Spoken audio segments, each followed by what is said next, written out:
goodness. So when a certain Odo of Deuil approached Constantinople on October 4th, 1147, the city was still a glorious sight to behold. And he declared, Constantinople is the glory of the Greeks, rich in fame, richer yet in wealth, and exceeds the average in everything, with its magnificent palaces, for example, the Palace of Blachernae, of almost incomparable loveliness, and its interior surpasses anything I can say about it. Beautiful, right? In the center, of course, of it all was the majestic Hagia Sophia, the great domed church of which the Emperor Justinian was said to have cried out, "O Solomon, I have outdone you." While Hagia Sophia was seen as the new temple, Constantinople itself was viewed as the new Jerusalem. For as the Greeks believed at that time, as above, so below, with this city reflecting the glory of the kingdom of heaven. The city was sacred. It was ethereal. It was magical and eminently more powerful than most cities for over 1,000 years. Refounded by Constantine the Great from a far more humble city known as Byzantium in 330 BC, 330 CE, excuse me. This Roman emperor's new capital became the center of the Eastern Roman Empire, an empire that later gets the name Byzantine. It was strategically located at the tip of the peninsula into the Bosphorus, with the Golden Horn to the north and the Sea of Marmara to the south. And so Constantinople stood as the gateway between the Aegean Sea and the Black Sea, and more importantly, between Europe and Asia. The city was a font of ancient knowledge and wisdom, the torch carried on by a procession of mystics and theologians and philosophers. But then a disaster befell the city, accompanied by utter betrayal. From the Latin West in the year 1204, the city was sacked by the Crusaders claiming to be of the same faith. Yet the Byzantine recaptured the city, and just when balance seemed to be achieved, a new force appeared on the horizon, the Ottoman Turks, who eventually captured the city in 1453. Yet the story does not end there. For as the Christian capital became a Muslim capital, the glorious spirit of this ancient city actually revived. So the name of this talk is Istanbul is Constantinople. And I know many of you have this song in your head right now. If you didn't have it, you have it now. So why is Istanbul, Constantinople, Istanbul? And the answer is yes. So let's take care of that question right away. You see, Istanbul, the name itself, doesn't mean much. What do you mean by that, Dr. Rietveld? Well, you see, what happened is that as the Turks, of course, the Turks make their presence known, especially after the Battle of Manzikert in 1071, right? And they, enter into Anatolia and they start moving towards the west, heading towards Constantinople over a period of time. But the Greeks simply knew Constantinople as the city. It's just the city. And so the Turks would oftentimes ask, which way to the city? And in the middle Greek, they would respond in Greek, eis tein polin, eis tein polin, which means eis to tein the polin, city. We go to the city. Well, here's the thing. In Turkish, the P's turn into B's, like the ancient city of Prusa becomes the ancient city of Bursa, right? So the Turks at this time cannot say the peace, and they say the, so instead of Istanbulin, it becomes Istanbulin, Istan, Istanbul. So Istanbul. So the name of the place is Istanbul is Constantinople. Constantinople is Istanbul. It's just all that's what it means. Did you guys know that? Nobody knows this stuff. Why? Okay, so now I answered that big question. And of course, that is the answer to the riddle of the song, too, right? Let's keep going. So the city of Byzantium existed long before, but we're not talking about the city of Byzantium, but it was refounded by Constantine the Great, who dedicated the new city in 330 CE. He had no idea of the ramifications for the ancient Mediterranean world. For with this foundation, or I should say refoundation, I should say, since the site was currently occupied by the very less inspiring Byzantium, founded by the Greeks long ago, the paradigm of intellectual, of religious, of political and cultural history was forever redefined. The Greek East received with Constantinople a new cultural center that replaced Athens, merging classical thought with Christian sensibilities, and also with a very marked Roman political core. For example, as the chariot of the sun god Apollo was established in the middle of the marketplace, with the cross of Christ placed over the god's head before the half-pagan, half-Christian assembly, and the Kyrie eleison being sung, the observing emperor, looking on, had no idea how his city would truly forge these two identities into one. The emperor himself had considered other sites for this new Eastern capital. For instance, Sirmium and even Troy, the windy site of Ilium itself, the setting for the Iliad. Constantine needed a capital that was located between the northern frontier of the Balkans and the eastern frontier of Parthia. Let's take a look at the first image there in Armenia, right?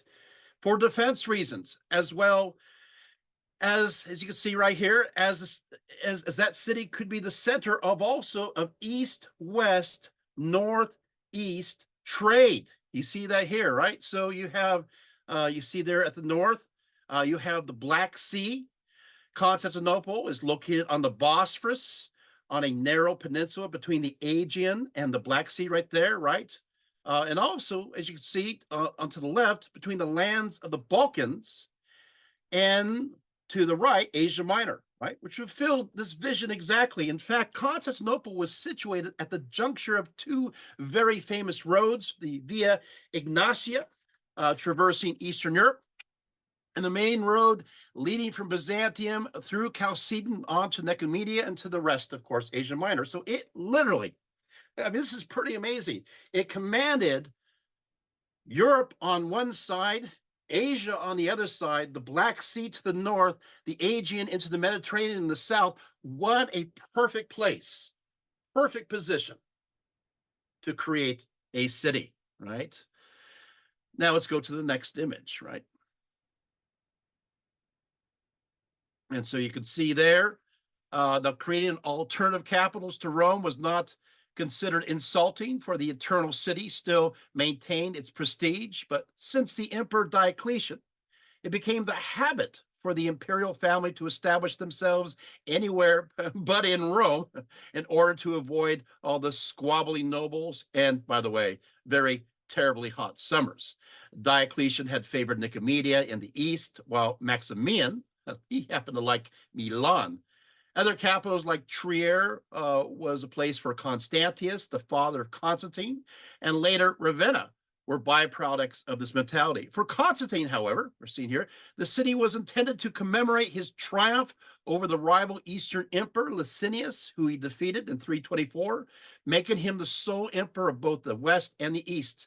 So in 324, he set upon laying out the basic outline of the city, and in 5 years' time, the city was completed. Now, according to Socrates Scholasticus, we're going to be talking about this image we're seeing here.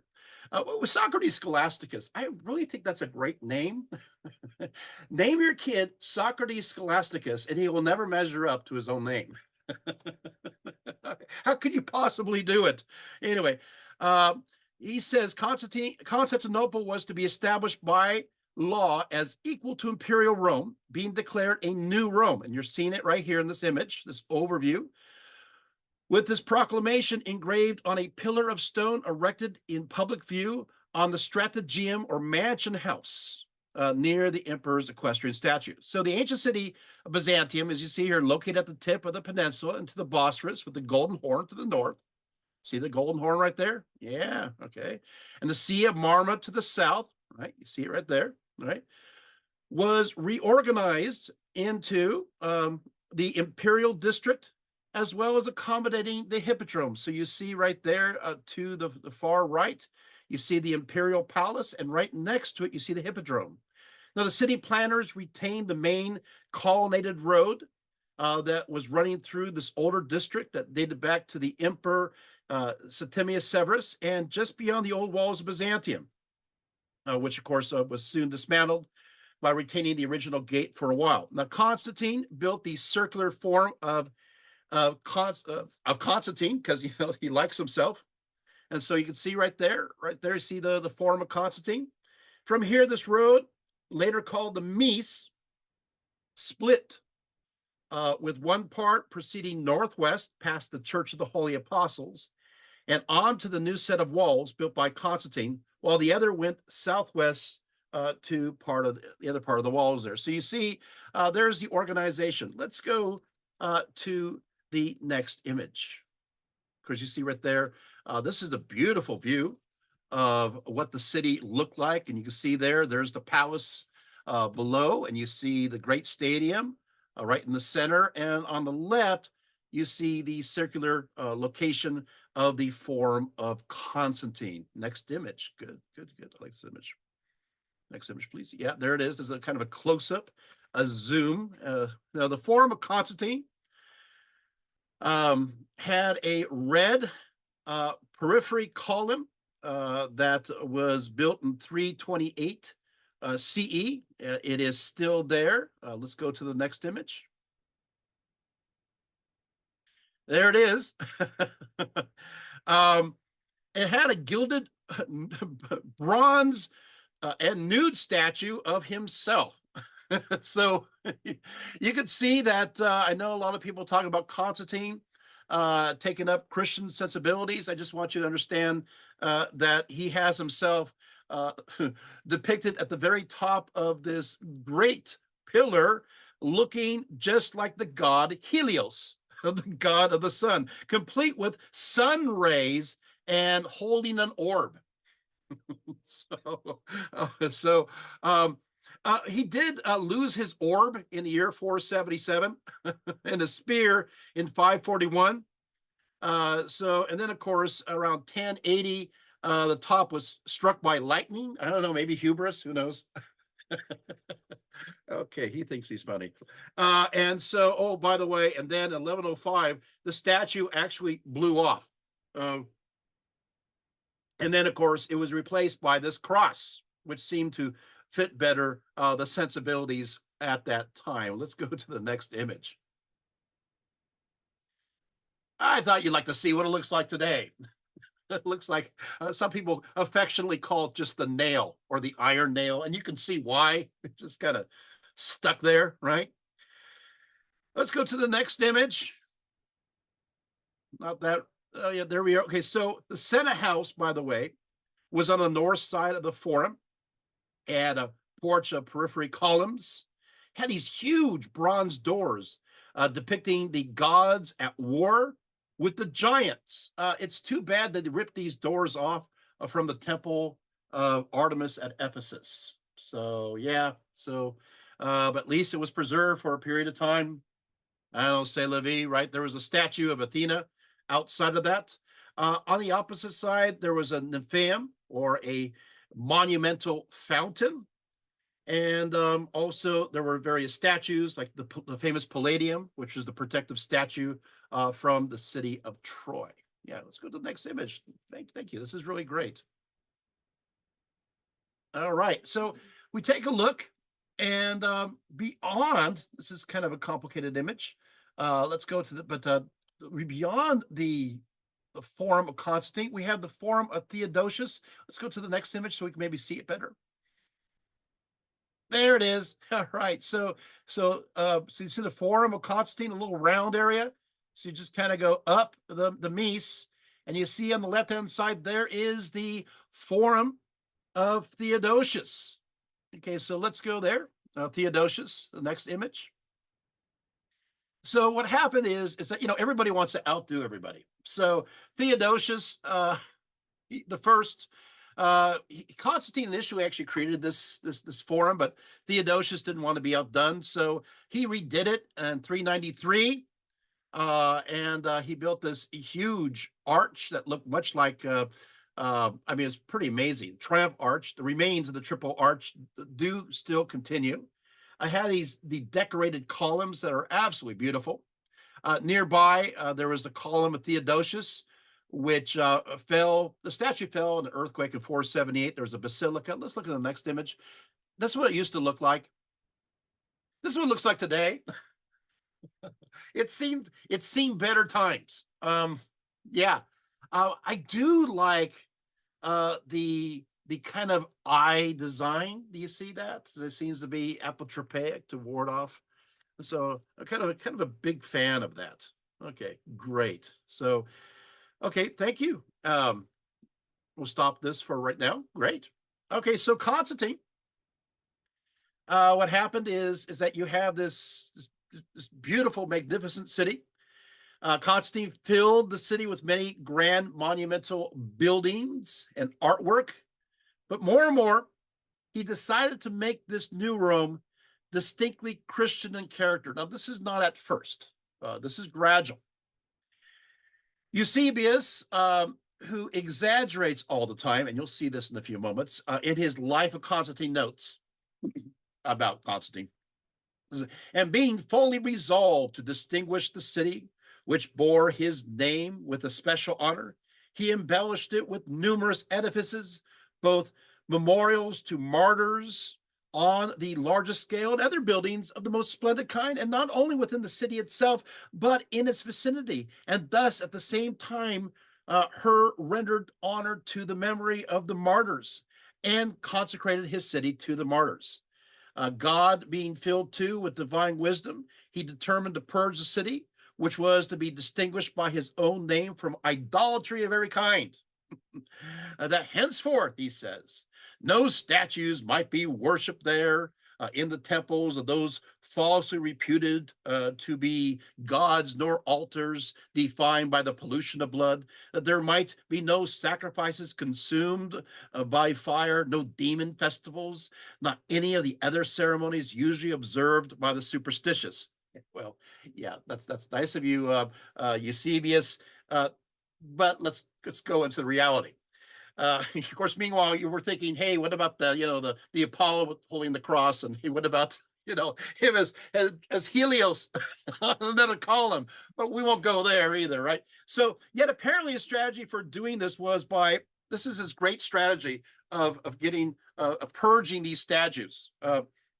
His strategy was by exposing, not destroying, the images of the pagan gods and other former sacred images. Socrates Scholasticus, he says, well, nor did he only improve the affairs of the Christians, as I have said, but he also destroyed the superstition of the heathen, for he brought forth their images into public view to ornament the city of Constantinople and set up the Delphic tripods publicly in the Hippodrome. Wait, he's adorning his city with pagan imagery, right? Wait, what's going on here? So this overt rejection of paganism by Constantine appears to contradict also the archaeological evidence contemporary to his time. Let's just go to some images. shall we? Um, for the old pagan temples on the Acropolis, which, uh, yeah, like that one, right? Which is roughly where the steep incline is located along the western section of the Topkapi Palace today, were undisturbed, we know, in archaeological sense during this period. They didn't touch these temples. Furthermore, the apologetic forwarded by Socrates Scholasticus has some flaws in logic, for adorning the city with pagan statues would give it a seemingly more pagan character, not less character. I mean, you have pagan statues everywhere. Let's, let's look at the next image here. I just want you to see this. Hey, look, they found one. Okay. Yeah, they had this is my photo.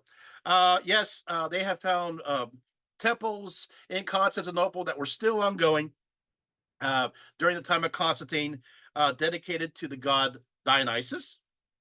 They found one dedicated to Poseidon. They found another one dedicated to Athena.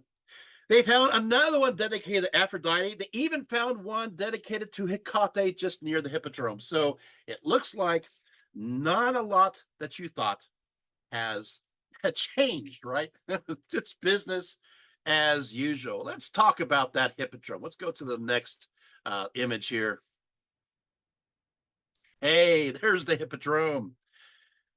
Now, the Byzantine, the Hippodrome was actually part of ancient Byzantium. The Emperor Septimius Severus actually dedicated the Hippodrome in the city around 203 CE.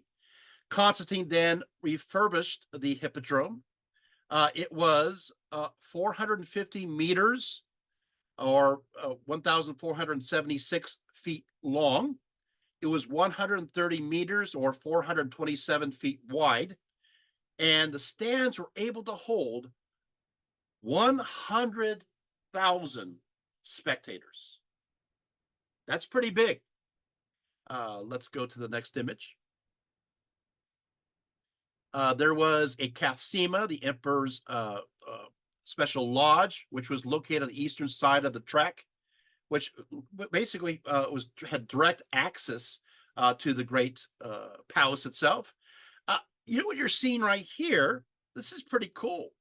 This is a tripod from the Temple of Apollo at Delphi that was brought by Constantine to ornament the center of the Hippodrome. You can see there were 3 serpent heads that you can see part of the intertwining there, but they were at the top that once held a golden bowl, which was missing at the time of the installation. There was piping too, so they actually acted as a fountain. The serpent heads were destroyed around 1700.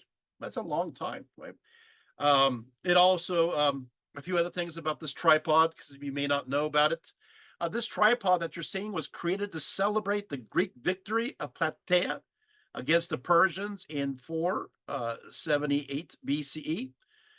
It was meant as a special tie to the gods, especially Apollo, and the intertwined snakes to commemorate this victory were supposed to also represent the 31 city-states who fought in this battle. So you see that there. So it's a pretty remarkable piece sitting there right in the middle, preserved, because if it had remained at Delphi, it would have been dismantled and destroyed by the Christians. Instead, it was brought here and preserved for all. So I'm not sure if that is in any sense undermining this belief. Let's go to the next image. Again, these are my photos. You can see the very top, and beyond it, you see this obelisk. This is the obelisk of Tutmos III. It dates from 1490 BCE, and it was brought here by Theodosius I. And he kind of cut it up in pieces and brought it there. You see also that there's something on the pedestal. So let's take a look at the pedestal. These are, again, my photos. Let's go to the next image. I like this picture. This is the south side. This is the emperor and his court. Obviously, this is supposed to represent possibly Theodosius, although some have said it is actually Arcadius. So you see there, they're sitting in the royal box that was located at the edge of the hippodrome. And the idea is, it's pretty cool, is remember the palace is located behind the hippodrome. So he goes from his house directly to the hippodrome. He has his audience there, and he's able to retire back again. And so this is very important. And the next image is the submission of the barbarians. You can see them placating the emperor there. There's an inscription that's also here at the very base, and I will read it. It says, "Formerly, I was reluctant to obey the peaceful masters and ordered to carry the palms of victory for tyrants, now vanquished and forgotten. But all things yield to Theodosius and to his eternal offspring." Uh, Theodosius liked himself very much. So you can see that there. It's pretty obvious. Okay. Okay, now let's talk about the hippodrome. Let's go to the next image.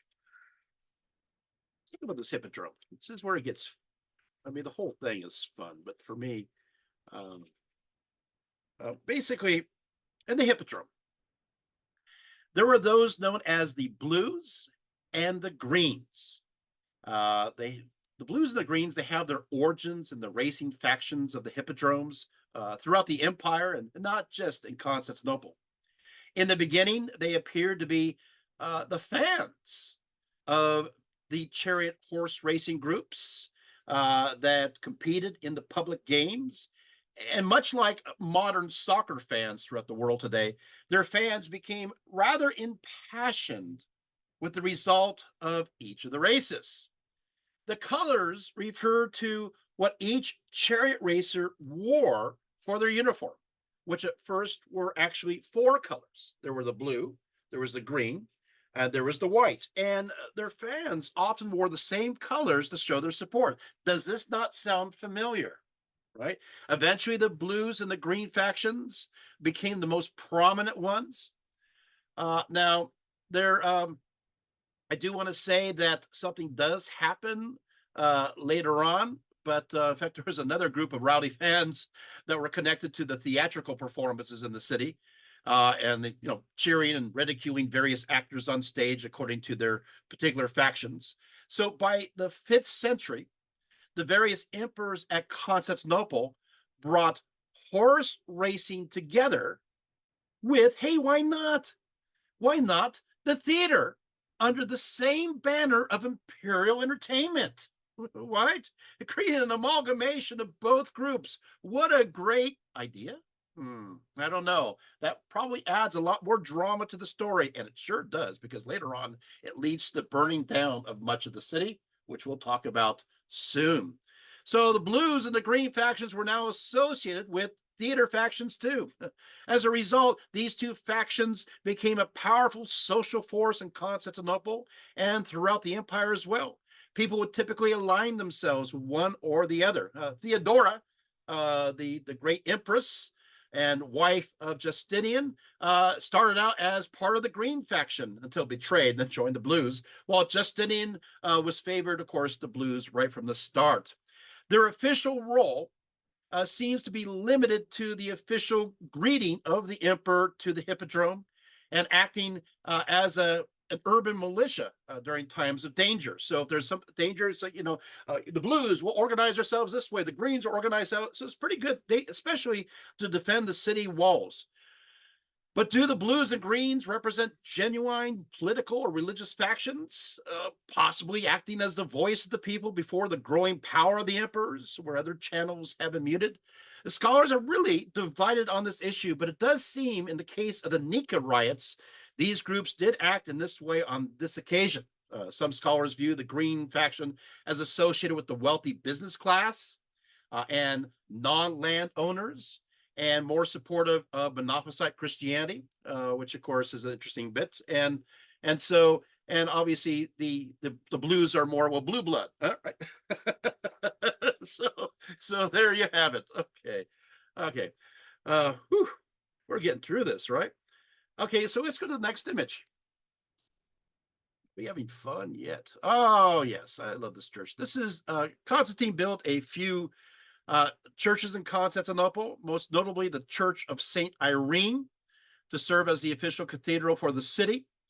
The Church of the Holy Apostles and two Martyria, one dedicated to Saint Achios, located at the Golden Horn, and the other Saint Mokios out beyond the land walls, were also built. Now, the Church of Saint Irene is actually dedicated to simply Irene, which means peace. At least that was the name Constantine gave this church, which was believed to date long before the official establishment. Saint Irene's prominence was soon overshadowed by the dedication of the first version of Hagia Sophia in 360, and was soon adjoined to its larger neighbor as part of the same ecclesiastical establishment. Let's go to the next image. Yeah, who is this guy? Well, as you can see, Constantine very much encouraged the cult of martyrs by immediately dedicating various martyriums to local saints. Now, this is Saint Mokios. He was a presbyter of Amphipolis in Macedonia who ventured to denounce the veneration of pagan images on the occasion of a feast and dedicated to Dionysus. He was brought to trial before the governor and refused to recant and boldly declared, "My death for Christ is a great accomplishment for me." Mokius was thrown to an oven, but it ceased to burn him. You know these kind of stories. Although the flames from it burned the governor as he exited. And when he was thrown to the lions, they simply laid at his feet. Frustrated, the governor ordered him to Byzantium, where he was executed without any entertaining innovations. And so the martyrium of St. Mokios was built on the site of a temple of Zeus. So they did replace the temple of Zeus or Heracles, but the location is difficult to find today. So we're not sure. But the big one is the next image. Let's go to the next picture. Okay, this is the big one. One of Constantine's greatest constructions in the city of Constantinople was known as the Church of the Apostles. Eusebius describes this church founding as follows. He says, the building he carried to a vast height and brilliantly decorated by encasing it from the foundation to the roof with marble slabs of various colors. He also formed the inner roof of finely fretted work and overlaid it throughout with gold. The external covering, which protected the building from the rain, was of brass instead of tiles, and this too was splendid and profusely adorned also with gold. Can you imagine? And reflected the sun's rays with a brilliancy that dazzled the distant beholder. So this picture does not do it justice. The dome was entirely encompassed by a finely carved tracery wrought in brass and gold. Such was the magnificence with which the emperor was pleased to beautify this church. The building was surrounded by an open area of great extent, the four sides of which enclosed the area and the church itself. Adjoining these porticos were ranges of stately chambers with baths and promenades. But this is a church, I know. And besides, many apartments adapted to the use of those who had to be in charge of the place. All these edifices the emperor consecrated with the desire of perpetuating the memory of the apostles of our Savior. Now, why am I want to keep going? You'll see. Let's go to the next image because you're going to see why I'm bringing this up. He had, however, another object. I'm still reading the primary source in erecting this building. You want to pay attention to this. An object at first unknown, but which afterwards became evident to all. He had, in fact, made the choice of the spot in the prospect of his own death, anticipating with extraordinary fervor of faith that his body would, get this, would share with their title apostles themselves. Get this, and that he should thus after death become the subject with them of the devotions which should be performed in their honor in this place. He accordingly caused, follow, 12 coffins to be set in the church. Go to the next image. Like sacred pillars in honor and memory of the apostolic number, in the center of where all these apostles are, the 12 apostles, He is there, placed, having 6 of theirs on either side of him. Thus, as I said, he had provided with prudent foresight an honorable resting place for his body after death. And having long before secretly formed his resolution, he now consecrated this church to the apostles, believing that this tribute to their memory, excuse me, maybe their memory would be of no small advantage of his own. What are you saying here? What I'm saying, you take the image down, what I'm saying is Constantine is making himself the 13th apostle. And he actually has the pride of building this establishment with his tomb in the center, with the 12 apostles on all the sides. There's one problem.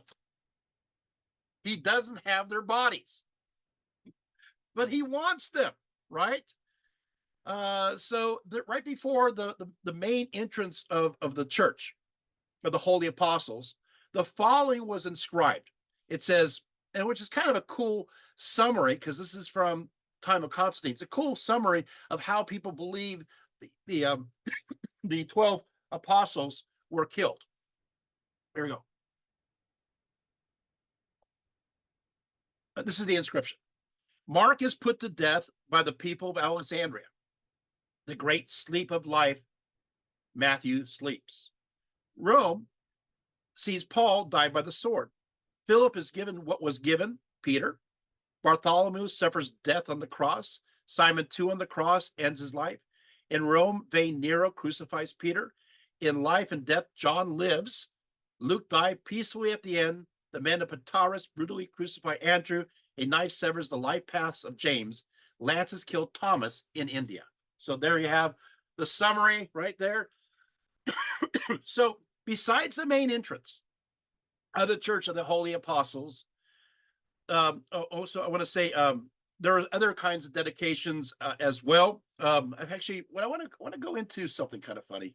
Apparently, I just want to say this: those sarcophagi remain mostly empty. What do I mean by mostly empty? Well, it's kind of a big bill to fulfill to get all those martyrs' bodies to Constantinople. He had great vision, right? But none of the relics of the apostles were actually brought to keep him company. Constantius, he did manage to secure the relics of Andrew. You're going, oh, well, see, he got Andrew. That's his son, right? Was certainly a definitive apostle, but he decided to deposit them in a cruciform-shaped basilica directly next door. Okay, along with the relics of Timothy, which they took from the city of Ephesus, and Luke. Wow. Then Justinian, the emperor, rebuilt the church in 550, as designed by the famous architects Anthemus of Tralles and Isidore of Miletus, adding a second mausoleum, both serving as burial places for the emperors until 1028. So this is very important. This is where all those Byzantine emperors are buried, all the way to 1028. This is it. This is the place. It's the very center of everything, right? In fact, Justinian himself was buried here along with his family.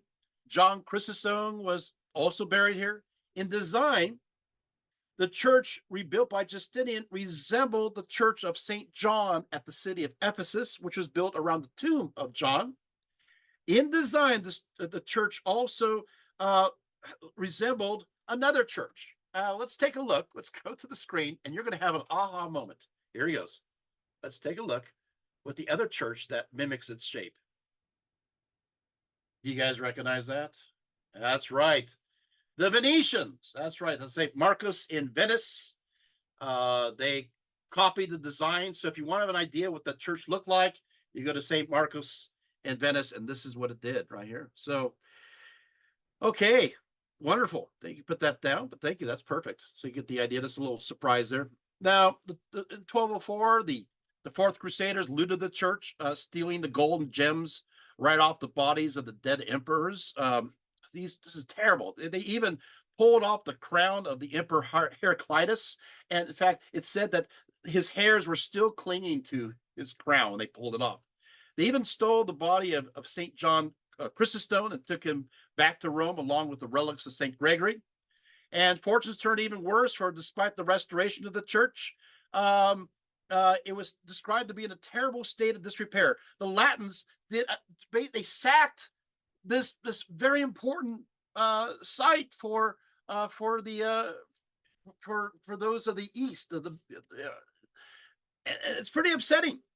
In fact, it was in such a bad state of repair that what happens here is in 1453, when the Turks arrive, it's fallen apart. The roof is collapsing. It's a mess. Thank you very much, Latin Western Crusaders. And so the patriarch of Constantinople, Gennadius Scholarius, he found the ruined church unsuitable to his needs, and he wished instead to have the church known as Pumacaristus as his official seat of the patriarch.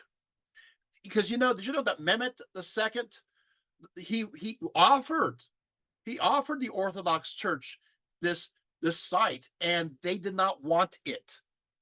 And so, furthermore, they thought that the central location would bring a lot of unwished for attention. And so what happened is this beautiful church was soon demolished and replaced by Mehmet II, the certain Fateh Mosque, which is interesting. Let's go to the next image. However, let's see. Okay, so if you, there you go. There it is. But you know what? I got to tell you, that's a pretty beautiful mosque. That is beautiful. So that's a mosque that he made. Kind of looks like Hagia Sophia. Interesting. Could be some influence there.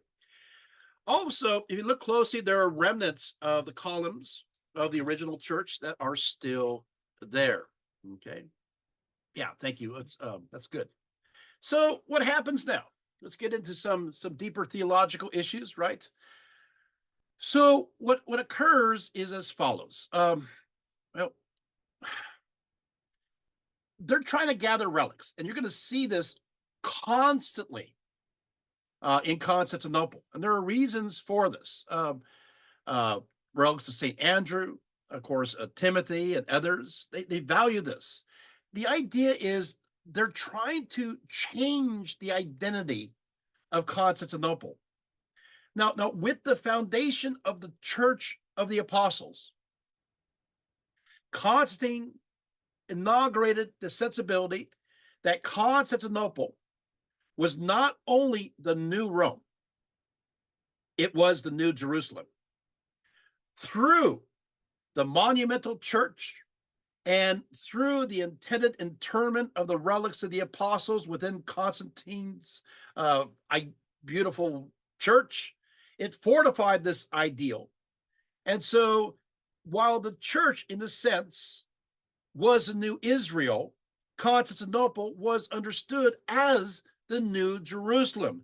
The elasticity of understanding between this literal geographical location of Jerusalem and Palestine and the realm of its symbolic representation was initiated through early Christian ideas concerning the incarnation and the new covenant.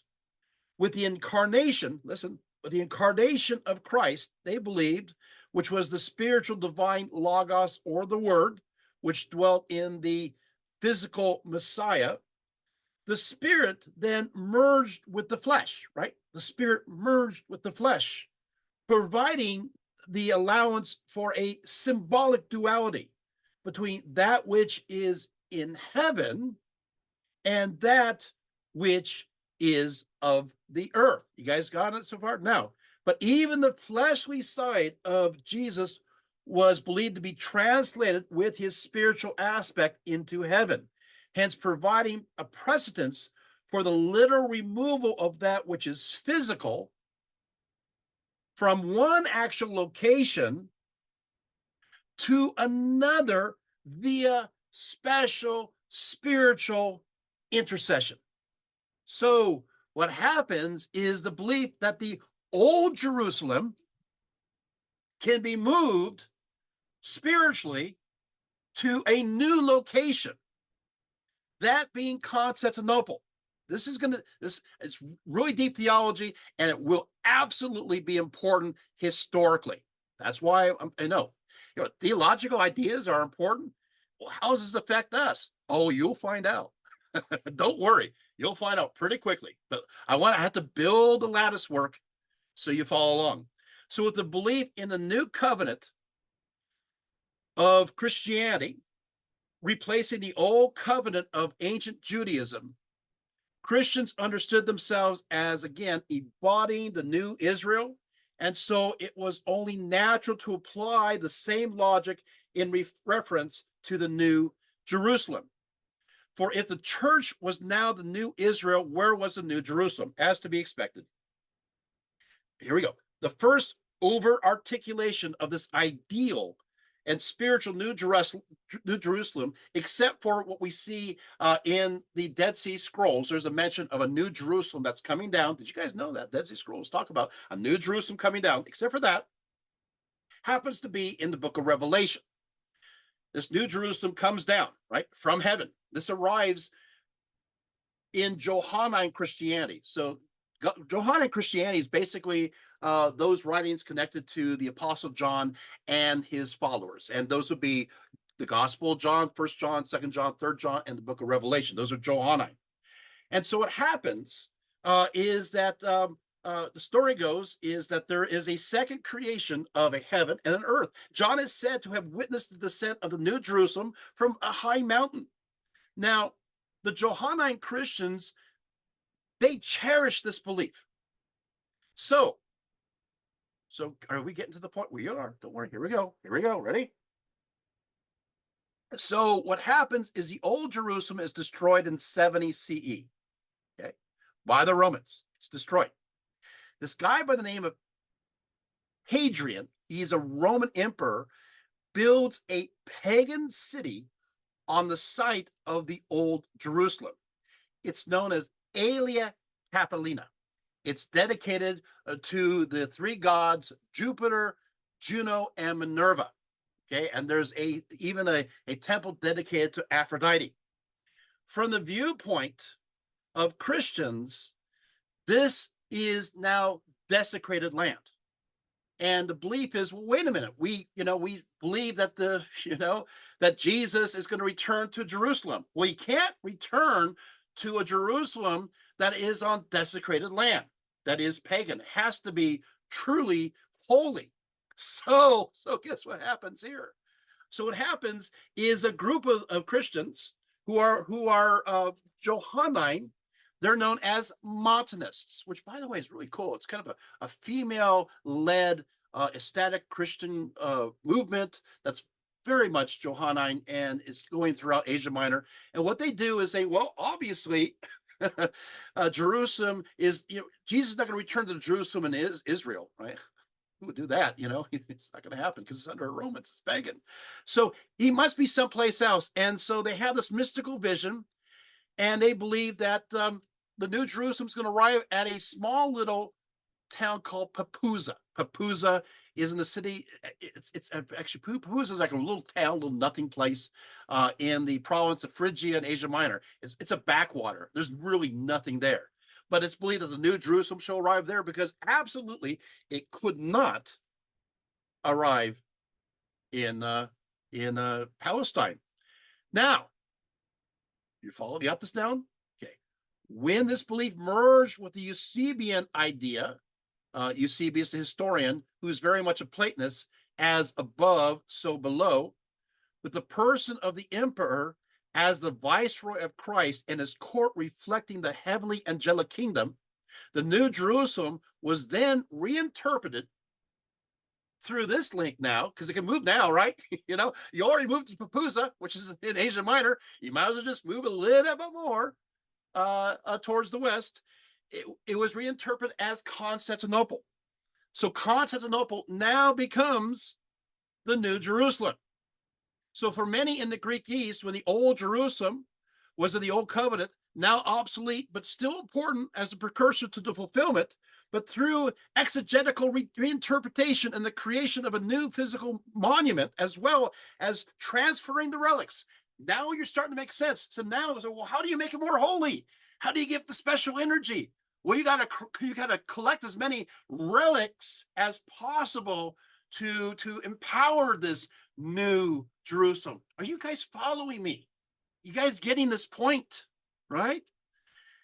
So Constantinople, then of course, the Church of the Holy Apostles makes a lot of sense in this context, right? And the Emperor Justinian rebuilding Hagia Sophia also, right? And Constantine didn't actually mean this. He didn't mean it to be this big transfer.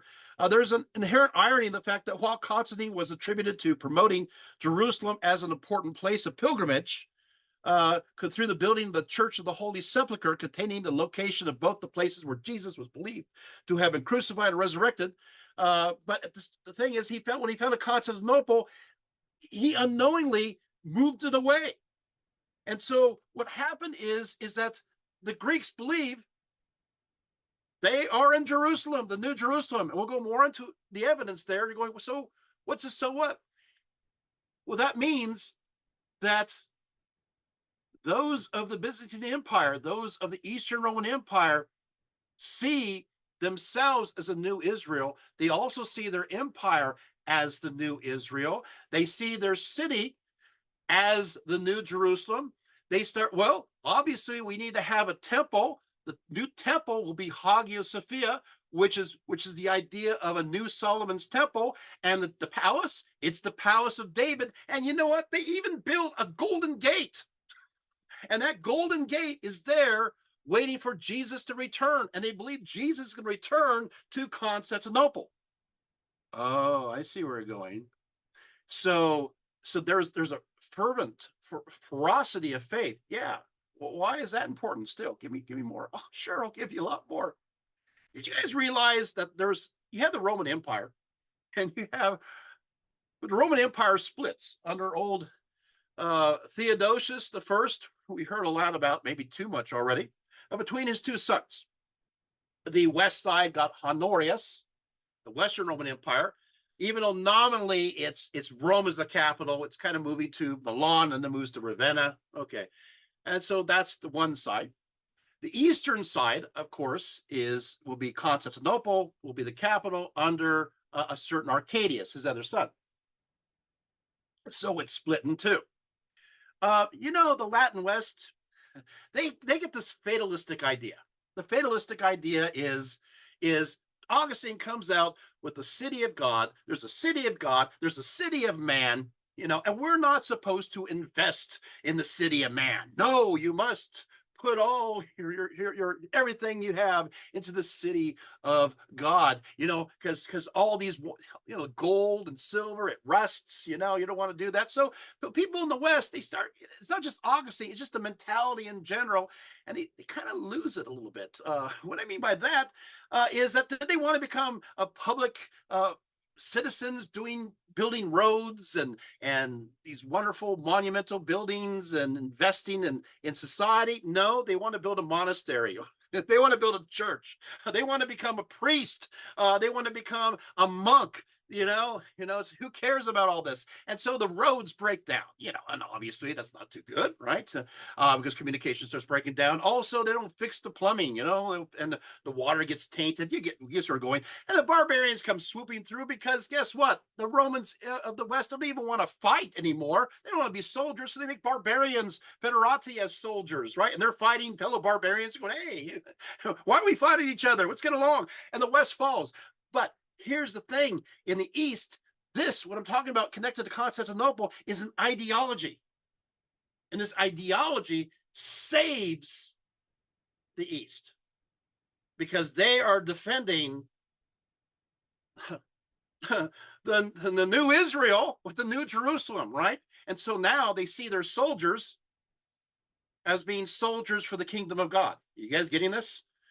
Yeah, it's getting scary, right? But you see where I'm going with this. And you're seeing that there's reason to invest in roads and invest in public structures, because after all, this is the new Jerusalem.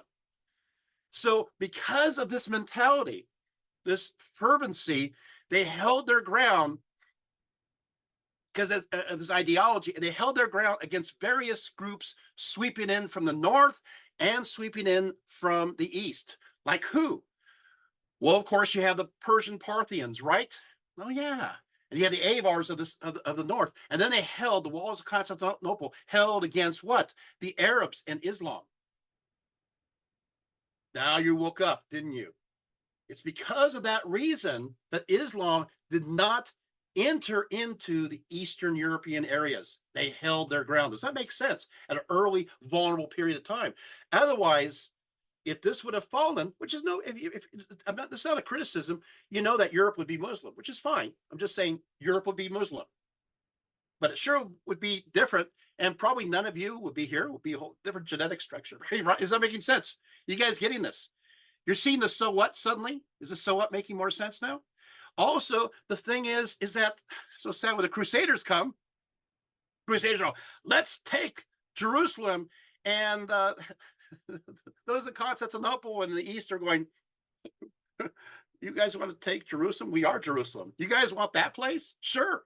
That's why they're not involved in the Crusades. They could care less. You guys can go there all you want. We are the new Jerusalem. Is that making sense? That's why they're not involved. So it does, theology does make a difference if you see the grand scope of things. Is this helpful? Is this making sense? Okay, good. Okay. That's kind of the big picture there, right? So what happens is now, whew, okay, let's take a look a little bit at the Imperial Palace, which is, of course, it's based on the Palace of David, right? Let's take a look at some pictures here. The Imperial Palace.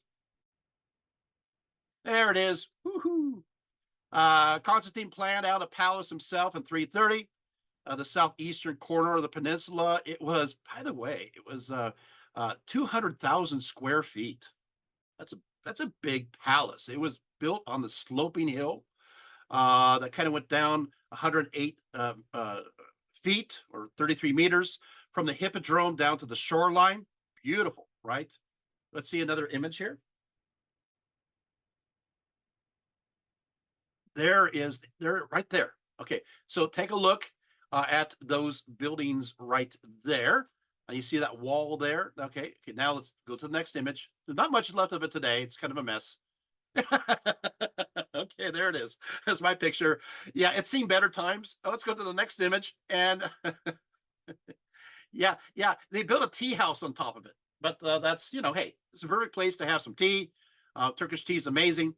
But you can see it's right there at the top. There. Let's go to the next image. And there you have it. So I want you to take a look at this. So you have the palace there. Note this. You have the baths, Zeuxippus, and we'll be talking about that in a few seconds. So just kind of note where it is. Take a look across the way. There's the hippodrome across the way. There's the Palace of Lausus. Now you want to memorize this because you will be very interested in what's going to happen next. And also you see right there, see the chalk gate. So by the baths is right. Okay, by the baths there. Okay, so the chalk gate. Let's go to the next image. So you hope you memorize that because your minds are so great. This is the chalk gate, the main entrance to the palace. It was all that it was chalked up to be. So chalk, by the way, means bronze. So Hagia Sophia was on the north side. The baths, Zeuxippus was also that side. The hippodrome was on the southern and western sides. It was built during the reign of Anastasius I. It was burned during the Nika riots, which we'll talk about shortly. Rebuilt by Justinian. It was a rectangular building, 4 piers supporting the central dome, rested on 4 barrel arches, multicolored marble. It had a famous icon of Christ. Let's go to the next image, I think. Well, this is kind of nearby. We're looking kind of from the palace, and then we'll talk about this in a second here. The throne, there's the palace included a throne room, halls for official audiences, state banquets, reception rooms, churches, chapels, Roman baths, a grand library, sleeping quarters. They had a pharaoh's signal tower, barracks, gardens and fountains, and even a polo field. I mean, it's pretty nice place, right? But we're looking at, so what happens, we're near the porch area, And the porch area is where they built the portico that was the ancient, the library. They built a library. We're going to go there. So take this down temporarily. This is good. Okay, so while as much of Constantinople heralded the new ideas of this Christian age, right, it still retained a reverence for the past. During the 4th century, the codex, or the folded books, were replacing scrolls as we know today. There was also a move to change from using papyrus, which, by the way, falls apart as the main medium for books, into parchment, which is animal skin. That lasts longer. Did you guys know that the Library of Alexandria, have you heard of that one before? Well, it was, I know a lot of people, we're not going to spend time talking about this, but I want to give you a little insight because this story connects to it. That is, Library of Alexandria, basically there's 2 libraries. That's smart. They built 2 in Alexandria. There's one located in the palace and the other is located in the Temple Serapis. So one's destroyed, you have another one and then replace the books accordingly. That was a smart thing to do. The palace one was finally destroyed during the time of Aurelian. That was the 3rd century. But the Serapion, that continued on to the time of Theodosius again. Hey, hi, Theodosius, who destroyed it between 391 to 392. Now, I want to say this. Is actually there's actually belief that library also continued. But I want to say this. We always say, oh, all these people destroyed it. The Arabs destroyed it and whatever. Did you guys know that what really happened is the papyrus is just falling apart? It was just falling apart. Yeah. So what happens? Here we go. Is that the Library of Constantinople made a concentrated effort to put everything on parchment. Got it? Okay, now, you guys get it right so far? So what happens is that Constantine, what he does is he collects various scrolls connected to the Bible and the church fathers, updates them into a codex format, and then his son does something pretty remarkable. Constantius. He continued this process for other books found throughout the ancient world. Then there was a certain scholar. His name is Themistius. He was placed in charge of collecting these texts, copying them, and depositing them in what was now becoming a great library of Constantinople. And so what happens is that during this period of time, when the library of Alexandria is literally falling apart, the papyrus is becoming brittle, and there's neglect. What happens is some of the copies were also brought from Alexandria and recopied in parchment for the Library of Constantinople. That means it starts preserving that knowledge. And so this is, of course, again, through Themistius, right? Themistius, he remained a pagan until the end of his days and never had to apologize for it, being respected by all the emperors during his lifetime. As a director of the Library of Constantinople, Themistius commanded a legion of librarians below him, as well as copyists. Because of his interest, Themistius made it a priority to copy Homer, any classic Greek and Hellenistic poets, but he placed kind of Latin works on a low priority list. Greek works are more important to him. Eventually, the Library of Constantinople contained as many as 120,000 books. 120,000 books. And yes, many of the same books that were in the Library of Alexandria were now contained in the new establishment on the other side of the Mediterranean, but on better paper. Of course, that being parchment. Unfortunately, now you're thinking this library was destroyed or burned in 473. You're thinking, oh, it's all over. No. But before it was reduced to ashes, many of the books were rescued from the flames, and then quickly the library was completely rebuilt, and the books were restored from copies found elsewhere, and so it was back in operation. There's always, they always came up with this backup library idea. What a great idea.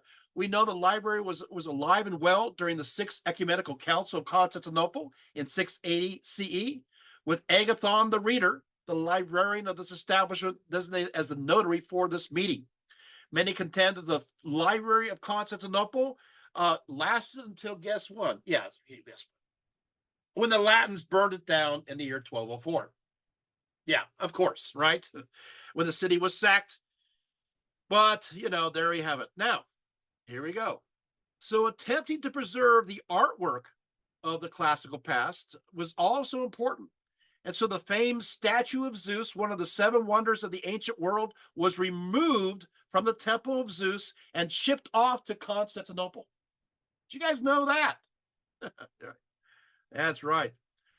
During the early 5th century, a certain Lausus, a eunuch and court favorite of many Eastern Roman emperors, was determined to save much of the great artwork from antiquity. This is the 5th century. He didn't want it destroyed. And so, because basically you have looting and deliberate destruction by various zealous monks. And he thought, well, the best way to save these pieces, he thought, was to place them in plain sight in Constantinople for it to beautify the city. Why not? Because, hey, Constantine did that, right? So with the emperor's support, Lausus had the power to do so. And so he continued the process begun by Constantine the Great by stripping pagan temples and shrines and bringing them to adorn New Rome of the East. But remember, these temples were ordered destroyed by or closed down by Theodosius I. So they're already closed down. They are abandoned. And so as a result, people are looting them and destroying them. So it's better to preserve these statues, don't you think, than have them being taken down where they're at. Many of the church fathers, by the way, grumbled over, quote, nude brass statues of the most exquisite workmanship, unquote, filling courtyards and decorated nymphaniums. But hey, why not, right? As mentioned, of course, the Hippodrome of Constantinople, right, now boasted the famous bronze tripod from the Oracle of Delphi, for heaven's sakes, in the Central Spina, right? So what will happen is next to the Hippodrome stood the baths of Zeuxippus, which is now, of course, now covered with statues depicting scenes from the Iliad and the Odyssey. I mean, Constantinople is just filled to the brim with pagan imagery. Of course, if Lausus did not bring them to Constantinople, they would not be preserved. Now, of course, the edict, another Theodosius, not related, well, related, but later on, Theodosius II, 408 declared that, quote, statues that are still in temples and are honored by pagan rites should be taken down from their seats. So what happened is Lausus took this opportunity to remove the statue of Zeus to Constantinople, but it was a stripped down version of the father of the Olympian gods, for his golden cloak was gone, and so were the lilies. But the ivory image still remained, according to Credenus, and was still able to command the awe on part of those who viewed him. Now, across the way from the baths of Zeuxippus and directly east of the Hippodrome, Lausus constructed a giant palace made of brick that was to become his own personal, guess what, museum. Here he collected some of the greatest works known to antiquity, including the Lindinian Athena from Rhodes, the famous image of Hera from Samos. Yes, he brought the image of Hera, Samos, the famed statue of Aphrodite from Cnidus, fashioned by Praxiteles, that was so lifelike that legend has it that even the goddess herself blushed. Ooh. Of all his collection, however, of course, nothing surpassed the statue of Zeus, of course. Unfortunately, in 475, the palace of Lausus, along with much of Constantinople, was destroyed by fire. Zanaris says as follows. He says, the fire also destroyed the beautiful palace of Lausus and the statues therein, the Hera of Samos, the Athena of Lindos, the Aphrodite of Cnidus, famous masterpieces of art. Cadernis also records that the conflagration in the city, which destroyed its most flourishing part, also destroyed the porticles on either side of the street Mies, and the excellent offerings of Lausus for many ancient statues are set up there. And he, of course, mentioned the same one. Fortunately, Lausus never lived long enough to see his collection destroyed. Yet, let's go to the next image. Okay, so the next image shows that's what's left of Lausus's great It's not much. That was a museum. There's not much left today, but there you have it. But yet, let's go to the next image. This is going to be fascinating. Get ready. This is a big drum roll. See this statue? This is, of course, a version, an idea of the great Zeus at Olympia. Get this, from 408, this is big, from 408 to 475, within those years, the great Zeus of Olympia was seen by all who wished to visit the impressive sites of Constantinople. So there was a legend that arose from this time, telling how an icon painter, influenced by a pagan, decided to paint an image of Christ based upon the statue of Zeus in Laus's Palace Museum. Of course, but after he did so, he was cursed and his hand suddenly withered. However, the Archbishop Gennadius came to him, who was the patriarch of Constantinople from 458 to 471, according to the story, and healed him of his malady. The image of bearded Zeus, with his hair ever so straight and parted directly in the middle, having a very straight nose, however, continued to be mimicked and declared as the image of Christ Pantocrator, the creator of the world. And this image found itself on coins. For instance, now look at, I have it. For instance, those minted during the reign of Justinian II. Let's take a look at the next picture. Do you see it? Yeah, you do, right? There, that's pretty Zeus-like. It's as Zeus as you can get, right? And so in the 8th century, John of Damascus described an image of Christ and states, in the painting, he divided the hair into a parting so that his face should not be hidden. For this was the way the Greeks painted Zeus. Well, there it is. Let's take it now. Let's take the next step. Let's take the next image. Christ Pantocrator. You got it? Yeah. I thought you'd enjoy that. So you're seeing that there's a lot of influence here going on here. That's a pretty Zeus-like beard, right? You seeing it? Okay, all right. Let's go. But also during the time of Theodosius, we're talking about, of course, the time of Theodosius the first. Let's talk about the walls of Constantinople. These great walls. So the next image here. You see, these are the walls that held the city of Constantinople from all these different kinds of onslaughts. You know, when the Avars and Assassinians together tried to attack Constantinople in the year 626, these walls held firm. When the Arabs, bringing Islam with them, attacked in 674, these walls held. When they attacked again between 717 and 718, these walls held. When the Rus attacked, these walls held. When the Bulgars attacked, these walls held. Yeah, but Dr. Rietveld, in 1204, the Latins were able to take the city. Yeah, but not the way you would think. We'll talk about that. These walls held. Look at these walls. They're amazing. I mean, look at this. You have, so basically these walls were built by Theodosius II, right? 2 miles west of the walls of Constantine. Theodosius II reigned from 402 to 450. Did you guys catch that? He's in charge forever, under the direction of a certain Anthemus, Praetorian prefect of the East. It took 9 years to build, which is pretty darn fast. And of course, you see here, there's a moat. Now, you try to, this moat is like, 20 meters from the outer wall, and it's 20 meters wide. It's also 10 meters deep. Can you imagine? This is filled with water. Then you get there, and look, you face this crenellated wall on the inner side. So you have to get across the moat, and you face directly a wall. Then, and of course, right there, you have a place for the first defense. Then you have the outer wall. Look at this, 2 meters thick at the base. Wow. And then as you get through there, and you have to get to the inner wall, which is cut limestone. I mean, this thing is 5 to 6 meters thick, 12 feet high. I mean, you can't. It's a triple wall, right? You can't cross this thing, right? So it had 9 gates. 9 gates. Let's just take a look. Let's go to this here. 9 gates. I have some pictures here. Not great. These are all my photos. 85 of these photos, 85% of these photos here are mine from there.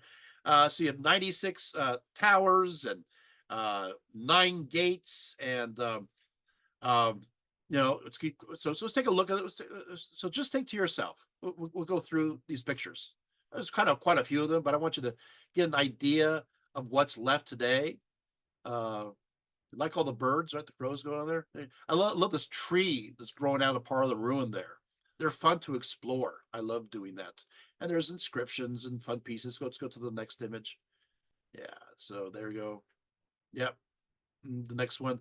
There's these enormous cracks, but you can see that still the outline of these walls are still existing. Let's go to the next one.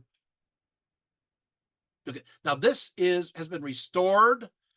So this gives you an idea what they looked like back at that time. This is all they decided to restore a section of it, so you have an idea what it originally looked like all the way around. Can you imagine facing this? Right. Let's keep going. Yeah, beautiful. I'll just say next. Good ones. Yeah, I love this picture.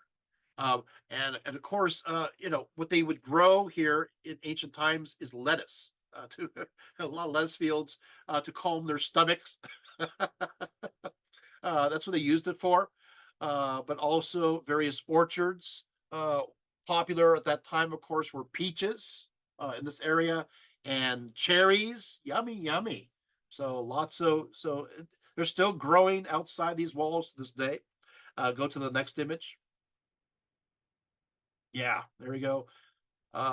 Again, pretty easy to defend. Let's go to the next image. Next one, I think is, yeah, this one's important. This is the Golden Gate. It's got a nice picture there. It's blocked, and there's a military installation there. But anyway, so you gotta have to creep around. But the point of the matter is that is that you see how big the original gate was? Yeah, it's really huge. It was meant to be a new Golden Gate. If you guys are aware of the Eastern Gate or the Golden Gate in Jerusalem, that is connected to messianic ideas. For example, it is believed by certain Jewish groups Elijah or a Messiah is going to arrive in Jerusalem and go through the Golden Gate. Of course, you have the story of Jesus going through the Golden Gate. And then there's also these prophecies and ideas that Jesus will return again someday. He'll arrive at the Mount of Olives, go through the Kidron Valley, and cross over and enter the Golden Gate. In Islam, of course, Isa, who is Jesus, will arrive at Damascus. He will go down, fight the anti-Messiah in Caesarea, south of Caesarea. Then he will go and cross over through this Golden Gate, and Isa or Jesus will then occupy Jerusalem for 7 years towards the end. So, I mean, all three religions see this as very important. Well, remember I told you how they translate the old Jerusalem to the new? Well, you got to build a Golden Gate. So this is their Golden Gate. So this is considered holy to many who are Greek Orthodox to this day. Right now, this is considered holy, a holy site. And this, in many beliefs, is where Jesus is going to return. We'll tell you that story soon. So you see, it was a pretty monumental gate. Then what I like to look at is then they'd start bricking up the top. Did you see that? So it becomes a little smaller. And then you see, the next gate, a little smaller. And you see the next gate. Look how small it is now. There's like a little opening there. And, because, for protection reasons, they don't want people on their horses to ride through this gate. So you have to be humble about it. So that way you have to go off your horse and walk in. So, no riding get off your high horse, right? So there you have it. I just thought that was pretty interesting. So by the way, I want to also mention, and I'll talk about this later, the last Roman emperor of the East. His name was also Constantine. Constantine 11th dies right here. He dies defending the city, believing that Jesus is going to return at any time, and he dies. All right. So, okay. So where do we go now? Well, let's go to that Nika revolt, right? Yeah. So there it is. Yeah. Oh, yeah. Oh, that's a good picture too. Yeah. Okay. Let's go to the next image. I think we're going to be uh, chatting. Oh yeah. Okay. So we'll save this one. This is Hagia Sophia. Whoa. We'll save this one. I want to talk about the Nike revolt. Okay. So what happened? So put this one down, and then I'll yap a little bit. What the Nika revolt that ruins everything, right? One pivotal moment in the reign of Justinian was the revolt in 532, when Theodora played a key role in saving her husband's regime. She's a very important figure. The riot began, of course, in the Hippodrome, which was located directly next to the palace. And so the emperor traditionally watched the events here from a special royal box located on the outside walls of the palace itself. The particular crowd on January 13th, 532, began to insult the emperor. What had happened was that members of the Blues and Greens were arrested earlier on charges of murder that occurred during rioting after a recent chariot race. This is much like the soccer matches that you see like in Italy and Europe today. People, they get riotous, right? Things don't change. Most of those accused were hanged, but two of them escaped and took refuge in a nearby church. The mob demanded their freedom. Many were still upset at the recent tax hike, and so he decided to change the sentence of the two men from death to imprisonment, and said that he planned to hold a race on January 13th. But the Blues and Greens wanted the two men freed. So by race 22, you want exact details, I'll just tell you. Race 22, the crowd no longer chanted blue or green, connected to the colors of their factions. No. But instead chanted the innocent Nike, which of course means win, victory, conquer. If I was the emperor, I'd be a little bit scared at that moment. All those crowds of people. Remember, this seats 100,000 people. 100,000 people angry at you is not a good thing. So what happened is in moments they began to riot. Buildings throughout Constantinople went up in flame during this 5-day riot. So there's a riot that went on for 5 days, including the original Hagia Sophia was burned as the mobs crowded the street. Many of them proclaimed Hypatus, the nephew of Anastasius I, as emperor. Oh, that's a great idea. Discussing options with his advisors, Justinian planned to flee. But Theodora disagreed with that advice, declaring that it was better to die as a ruler than live in exile, stating royal purple is the noblest of shrouds. Sorry, I get something bad here. Okay, so I have the full speech of Theodora. We don't have to read it. But because Theodora, Justinian ordered his loyal troops, led by officers Belisarius and Mundus, to attack the demonstrators in the Hippodrome, killing, according to Procopius, over 30,000 rebels. 30,000, which is quite a bit. Wow. Okay. So in reaction to this revolt, obviously, you can see what's going on here. It's a big mess. And so much as a result of this area was destroyed. The whole center of Constantinople was obliterated by this terrible thing. It's terrible. In fact, and so you have to build now a new church, right? A new Hagia Sophia. And this brings us to that last beautiful image. Now, this is a beautiful church. So let's go back to the image. There you go. Isn't that, I mean, look at that. That is absolutely splendid. Do you guys realize this is the first one of these in this style, like this? Okay, we'll go into that.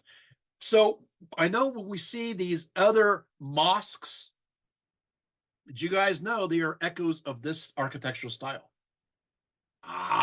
There we go. We're learning things. So this is very influential.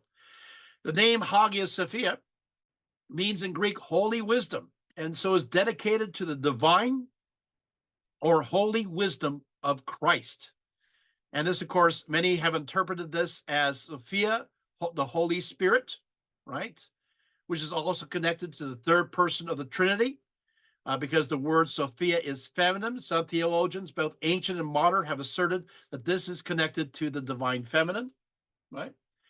When the Church of Hagia Sophia was first dedicated in 360, the relics of Saint Pamphilus was moved from the city of Antioch to Constantinople. Now get a little of this. Then in 406, the Emperor Arcadius brought the relics of the prophet Samuel. Ooh, that's a big one, big headliner, himself to Hagia Sophia in a fantastic procession. The Emperor Theodosius II rebuilt much of the same church, and he brought the relics of the prophet Zechariah and the relics of Jacob, the son of Joseph, to Hagia Sophia from their original veneration sites in Palestine. Of course, the church was a marvel of intricate stone architectural pieces, including doubled square Corinthian pillars and so forth, an outline. It was in the basic basilica style with a nave quite wide and having long aisles. Pulcheria, get this, then she added the relics of the prophet, guess who? Isaiah, to the list of distinguished figures. Are you seeing how the old Israel is being brought to the new Israel through these martyred relics, building it all up, right? And of course, St. Lawrence is brought there, and 40 martyrs are sebased. So yeah, yep. And then, during the reign of Leo the First, what happens is the Marfarion of the Virgin Mary was also brought to Constantinople and housed. So yeah, so quite a bit being brought here. So let's keep going. This is the next image here. It's beautiful. I love this here. Okay, that's my little photo. I just like that. Well framed. You get an idea. It's more humble than the other one. I wasn't able to fly over Hagia Sophia.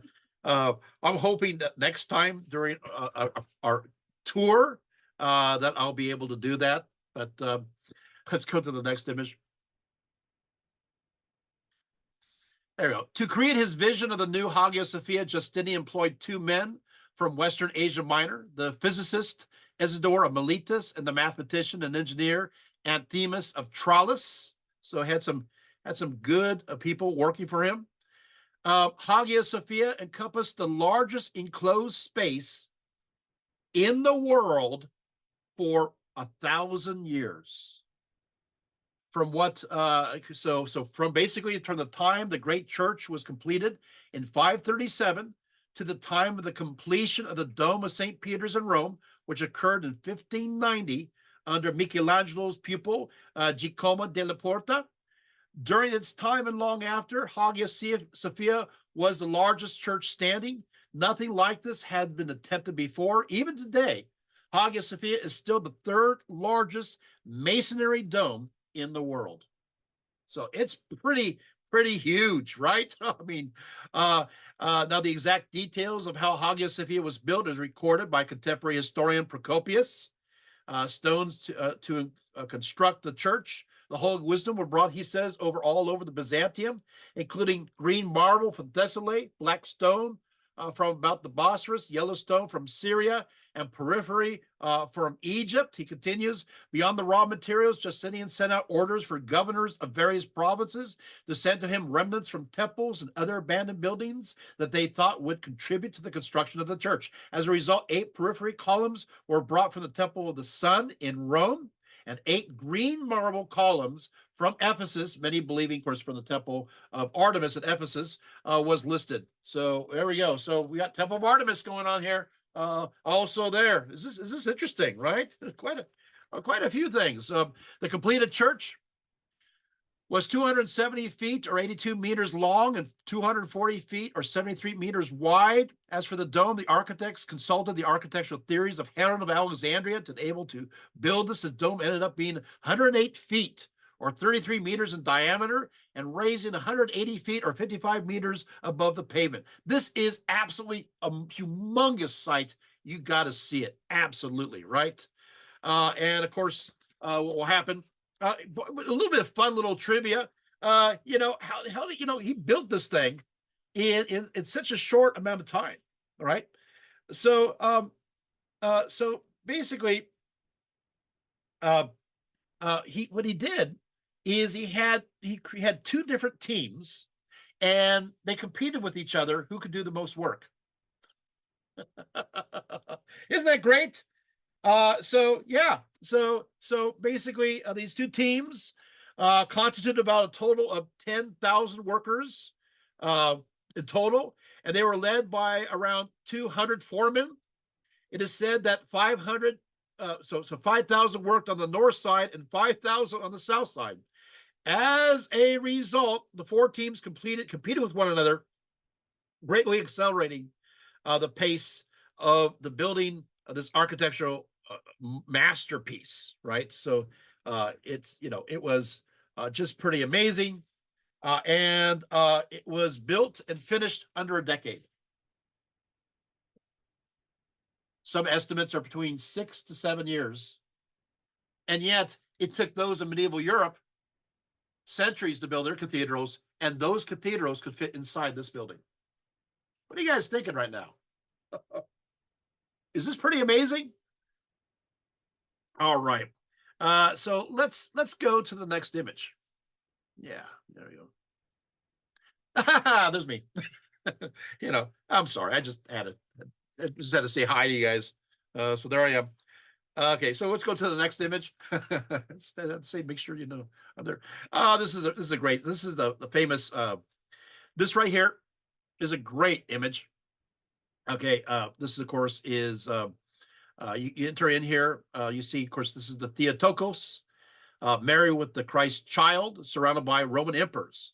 You have the Emperor Justinian is on the left and is shown as offering them a model of Hagia Sophia. Isn't that cool? The Emperor Constantine is on the right and is shown offering a model of the city of Constantinople. So you could easily see here Justinian's legacy tied to that of Constantine the Great, right? So let's go to the from the atrium to the nave, you have the imperial gate. Let's go to the next image. The largest of the doors of the church, and was only open when the emperor entered the church. The bronze door is original from the time of Justinian. It's still the original one today. According to local Byzantine tradition, the doors were supposedly framed with the wood of Noah's Ark. So, yeah. There's a mosaic above is of the enthroned Jesus Christ, surrounded by portraits of Mary and an angel that you're seeing here. Let's go to the next one. That's obviously my pictures here, which is from the 10th century. All right. And of course, the Greek in the book declares, peace be with you. I am the light of the world. The emperor prostrate before this jeweled throne is Leo. So Leo the sixth, known as the Wise, who ruled from 886 to 912. But why is he prostrate? Why is he? What's going on there? It's probably because he broke an Orthodox tradition whereby one is only permitted to marry 3 times. Because his first 3 wives all died young, he decided to marry again, this time to his mistress Zoe. It was actually forbidden to enter any church, including this one by the patriarch. And so Leo dismissed the patriarch. Then when Leo died, the dismissed patriarch was reappointed and commissioned this mosaic as a reminder of his authority. That's what you get for dismissing me. So it's kind of not a very nice spirit behind this particular mosaic, but there you have it. Let's go to the next image. Yeah. Okay. So what can I tell you? Entering the main church of Hagia Sophia itself never loses its majesty, nor its mystery, for this was the imperial church, the great edifice where Justinian once declared that he had outdone Solomon himself. And you can see this is a mighty temple dedicated to the wisdom of Christ. How can you not one be in perpetual awe? The space is really bathed in light, as if from heaven. One story tells how Russian envoys arrived at Hagia Sophia. Once entering, were not certain whether they were on earth or were in heaven. This heavenly canopy is supported only by four piers, and are connected to arches that then support the dome itself, which is 120 feet in diameter, and so does exceed the Pantheon in Rome. So there are four serapion, or six-winged angels, are set just below the dome, who were said to sit before the throne of God, indicating the dome above was located symbolically at the base of God's throne. In Justinian's time, the window on the side walls were actually larger, but have been made smaller over time. You do have, of course, once you used to have a high altar of Hagia Sophia there, dedicated to archangels Gabriel and Michael. Let's go to the next image. Here we go. Oh, this is interesting. This is the weeping column. The weeping column of Saint Gregory, the wonder worker, who lived between 213 to 270 CE. He was told he made his appearance in this church and supposedly filled the column with healing powers. And because it often sweats water, it is believed by merely touching this column, you may be healed of various ailments, especially diseases that affects the eyes, and also can heal infertility. So there you go. So if you don't, you see what to do there.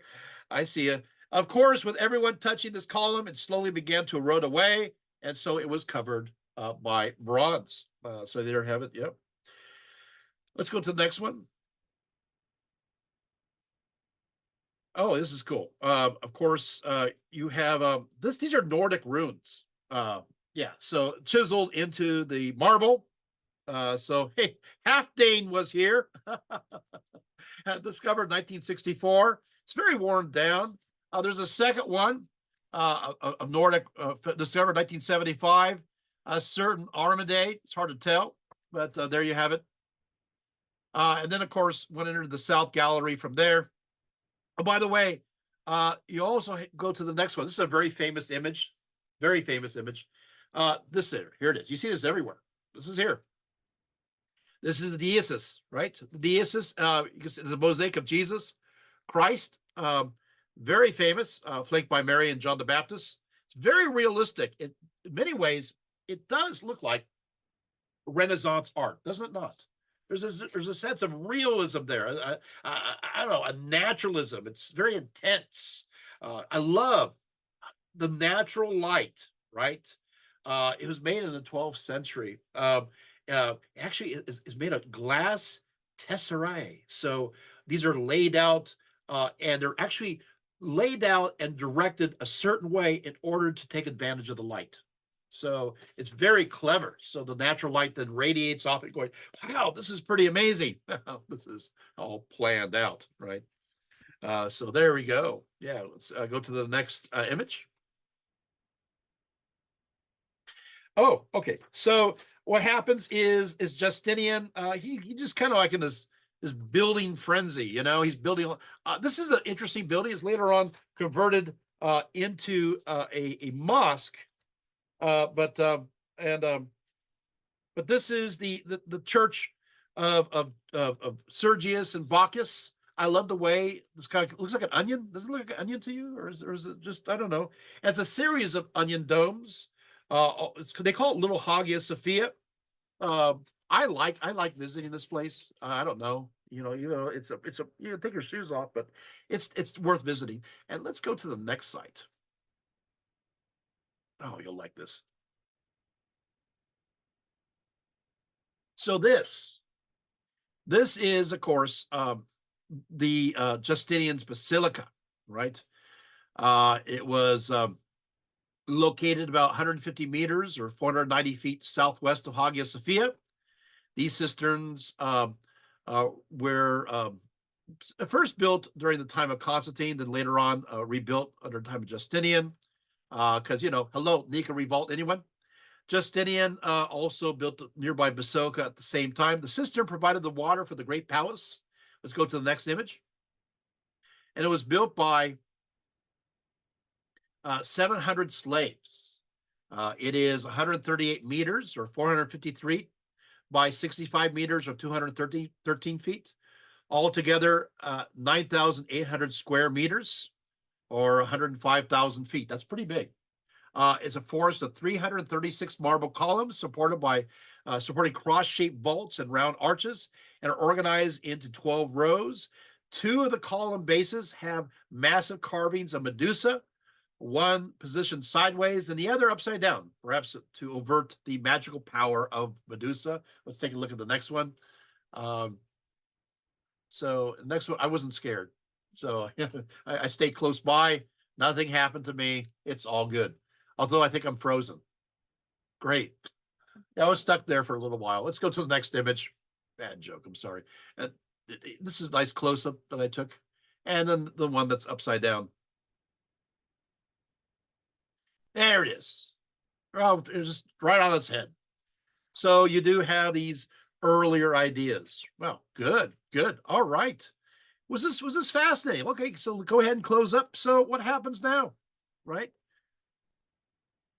All right, so Constantinople is getting pretty big, right? It's growing in size, but things happen by the 7th century, with the loss of Jerusalem, because the empire had Jerusalem, they lose it, and the Arab attacks upon the empire, including Constantinople itself.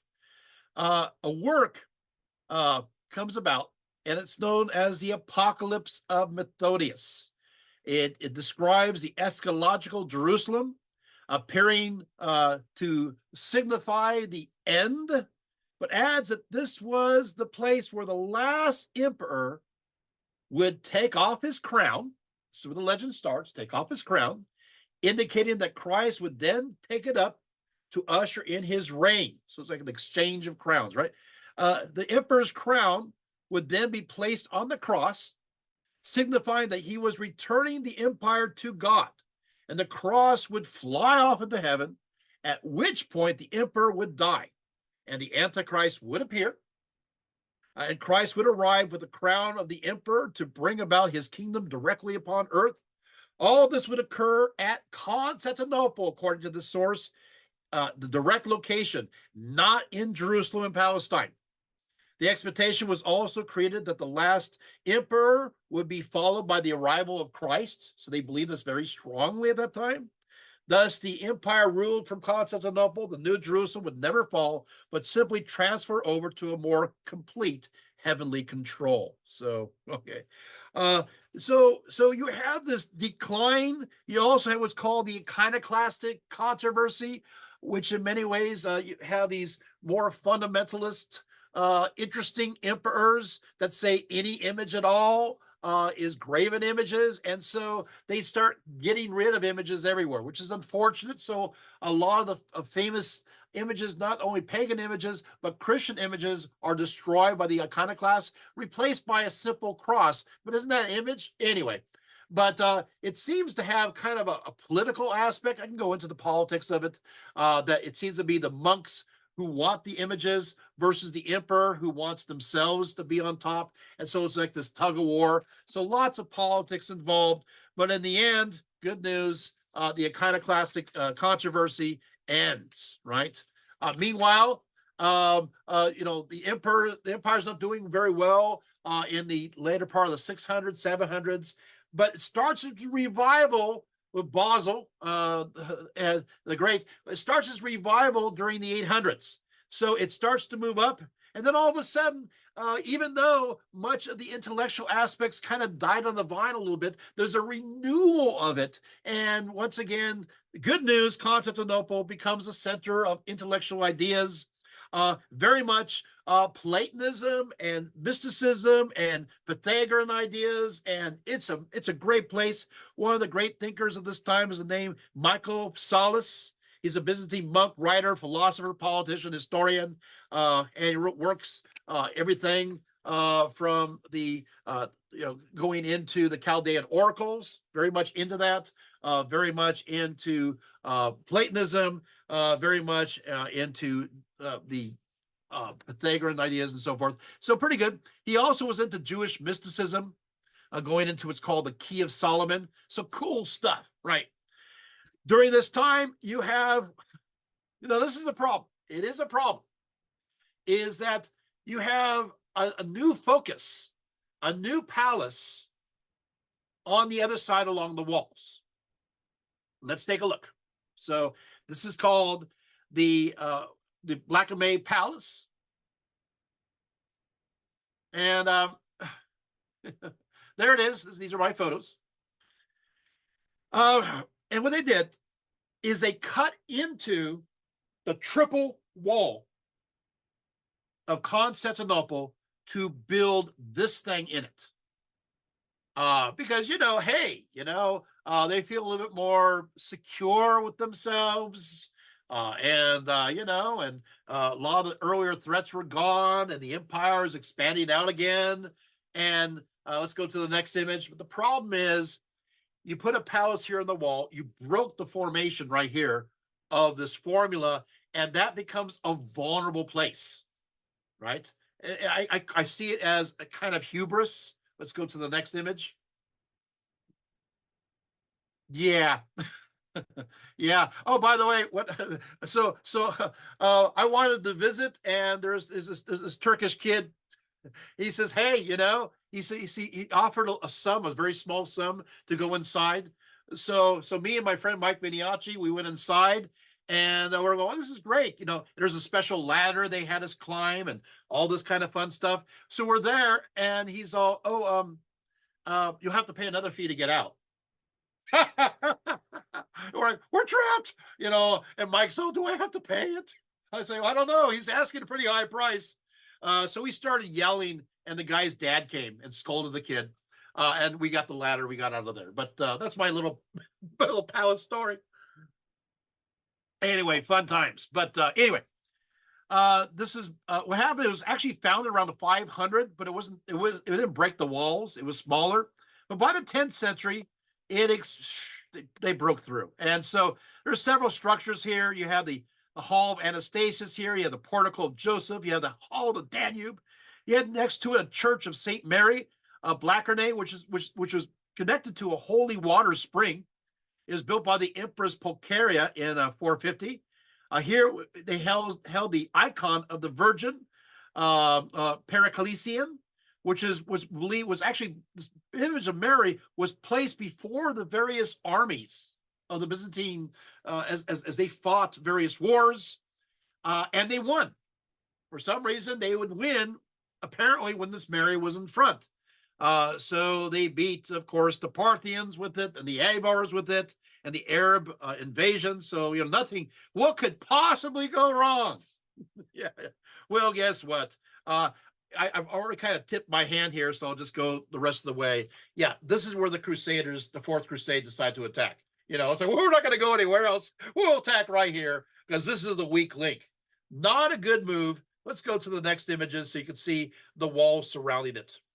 So this is the walls directly around this palace. It's beautiful. Let's go to the next one. So you see the context, and you kind of see this is one of the gates that are bricked up that's nearby. No, next one. Let's give you there we go. So you see how it kind of breaks into the formation. Okay, let's go to the next image.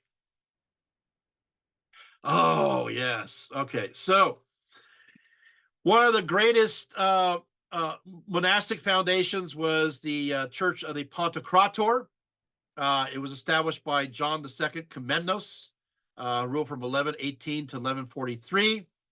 Obviously, the word Pantocrator is actually a compound word formed from the Greek words all and the noun strength, literally meaning ruler of all or sustainer of the world, but can be also understood as referring to the idea that God or Christ is able to accomplish something or sustain something, especially if under the krateo in the verbal sense.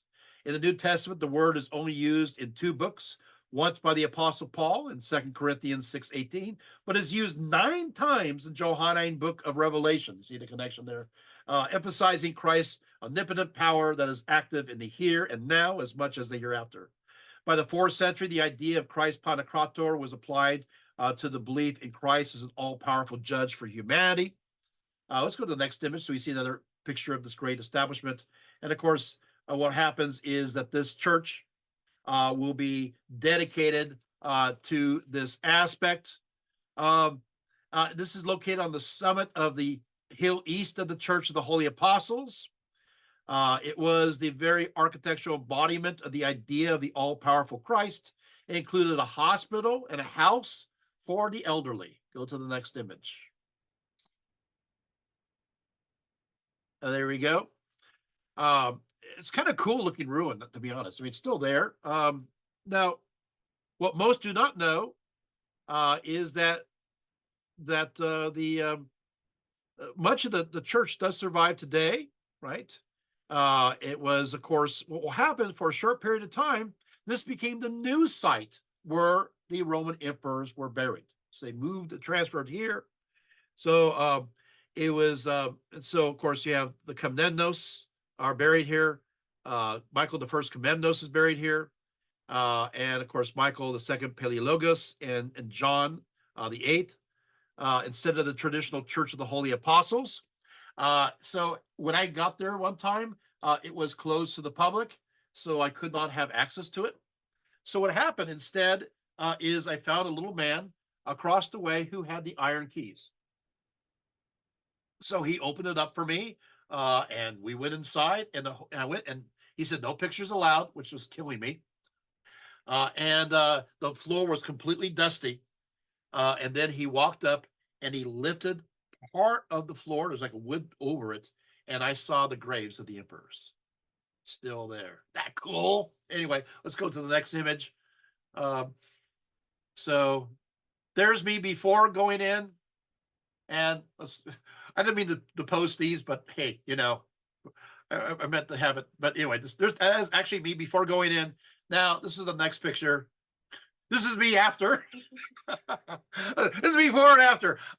See a little bit more satisfied there. The expression on my face is, I did it. I got a chance to see it.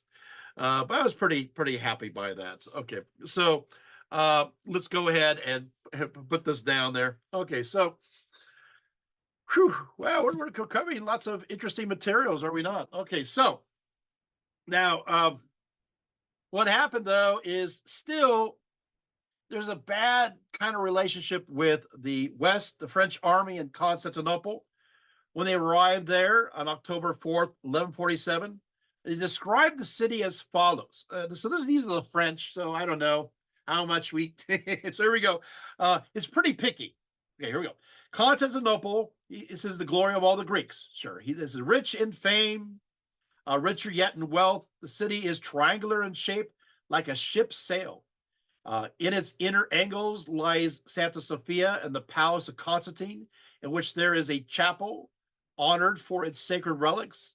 The city is hemmed in on two sides by the sea. Approaching the city, we had on the right the arm of St. George, and on the left a certain estuary, which branches off from it and flows in for almost 4 miles. There is set what is called the Palace of Blachernae, which, although it is rather low, yet rises to eminence because of its elegance and skillful construction. On its 3 sides, the palace offers to its inhabitants the triple pleasure of gazing alternately on the sea, the countryside, and the town. The exterior of the palace is of almost incomparable loveliness in its interior. So he likes the palace, okay? But the wall is not especially strong. There, are you getting where you see where? So Europeans are starting to recognize, hey, the wall is not strong there. I'm quoting here, and the towers are not very high. But the city trusts, I think, in its large population and its ancient peace. That's not a good idea. That's called hubris. And you're hearing from a source in 1147, they're noticing there is this problem here. Within the walls, there's a vacant land which is cultivated with hoes and plows. Here, there are all kinds of gardens which furnish vegetables for the citizens. Subterranean conduits flow into the city under the walls to furnish the citizens with an abundance of fresh water. However, he says, the city is rather squalid and smelly, and many places are afflicted with perpetual darkness.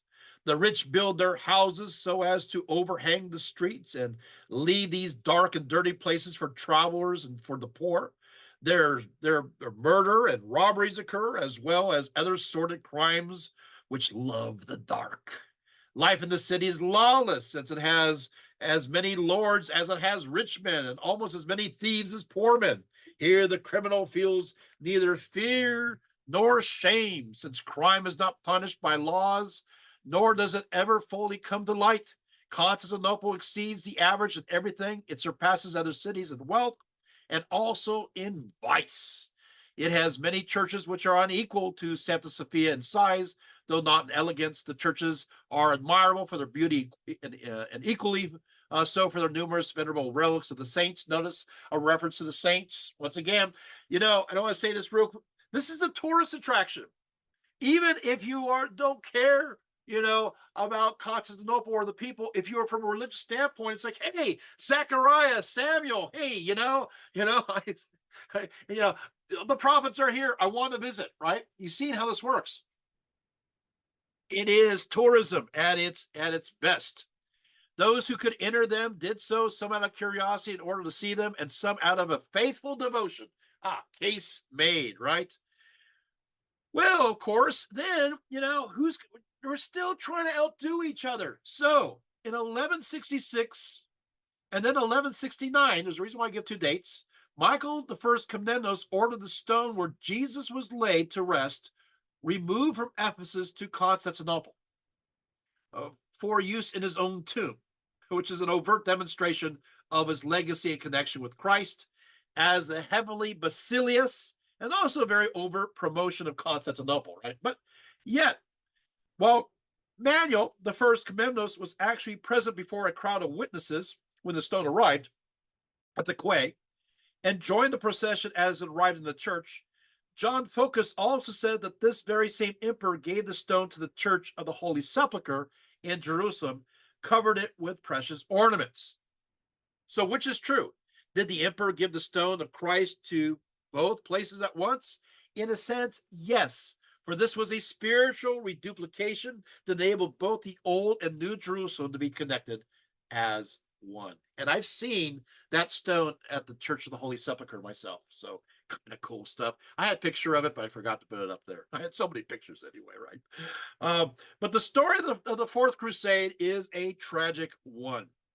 Very upsetting in the story of Christendom, where the Latin West turned against the Greek East via the manipulation of a greedy Italian state known as Venice, who turned the Crusaders into a horde of pirates. In 1202, about 30,000 Crusaders arrived in Venice, and they wished to head for Egypt, believing that that was the best strategy to gain Palestine. They gave up on the whole idea of heading, going by land by the north or the west by sea, but Egypt seemed to be the great idea. Unfortunately for these Crusaders, they lack sufficient funds to pay for vessels. They can't afford it. They're broke. So the shrewd Venetians viewed this as the perfect opportunity to make a deal. Never make a deal with the Venetian Doge. The deal would be that they would give them vessels to sail to Egypt if they would conquer the city of Zara for them. Now, Zara was located in the Adriatic and happened to be one of Venice's most bitter rivals.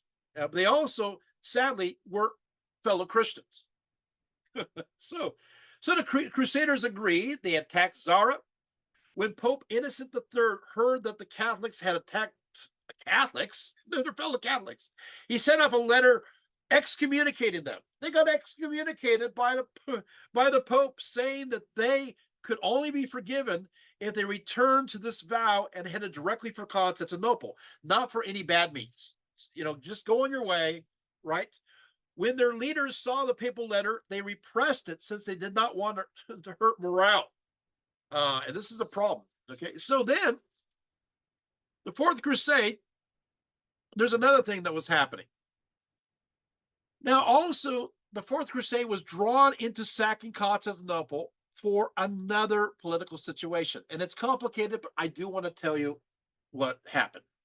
Because I want to show you just the measure of, I will say it out loud, ignorance involved in this. Here we go. I can't. You'll see. By 1195, the Byzantine emperor by the name of Isaac II, Angelos, great name, right, was deemed as completely incompetent by many. Constantly defeated in battle, he was also not very careful with his spending, and virtually he bankrupted the empire. Worse still, he played favorites with the local Venetians, outsourcing their navy with expenses as his own. So there was a palace coup, as you can imagine, and they overthrew him, with his brother Alexios III, Angelos, taking his place to make sure he would never rule again. And also because he was considered a traitor to the empire, because, he broke with the Venetians, Isaac was blinded. They used something called a spork, and they just kind of knock out the ice. So therefore, you would never be able to rule again. But Alexios was not any better as an emperor, further diminishing the treasury due to his lavish gifts to secure his power. Then the son of his blinded brother, Alexios IV, Angelos, he escaped from Constantinople. Here we go. He fled to the Holy Roman Empire to stay with Philip of Swabia, king of Germany, who also happened to be his brother-in-law. Got it? So Alexis decided to offer the Crusaders another deal. This is the deal. Since apparently they were easy to negotiate with in light of the fall of Zara, they've already killed fellow Christians. They happen to be Catholic. He said that if they would topple his uncle, the emperor, he would wipe clean their entire debt with the Venetians and add 200,000 silver marks to the Crusaders, as well as pay for their transport to Egypt. He would also provide them 10,000 Byzantine troops to fight along their side and pay for 500 nights in the Holy Land. If that were not enough, Alexios IV said that Constantinople and the entire Orthodox Church would be then under the papacy. Of course, this is all a lie. He couldn't deliver any of this. They fell for it.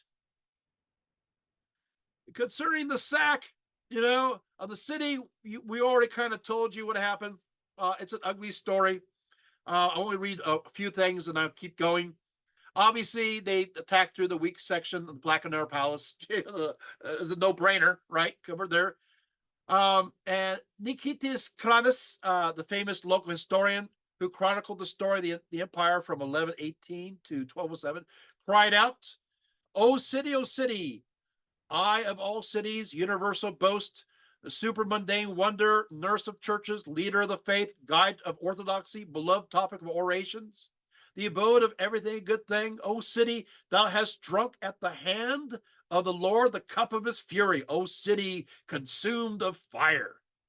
Next, he talks about, I'll just do a little bit, just so how shall I begin to tell the deeds wrought by these nefarious men? Alas, the images which sought to have been adorned were trodden underfoot.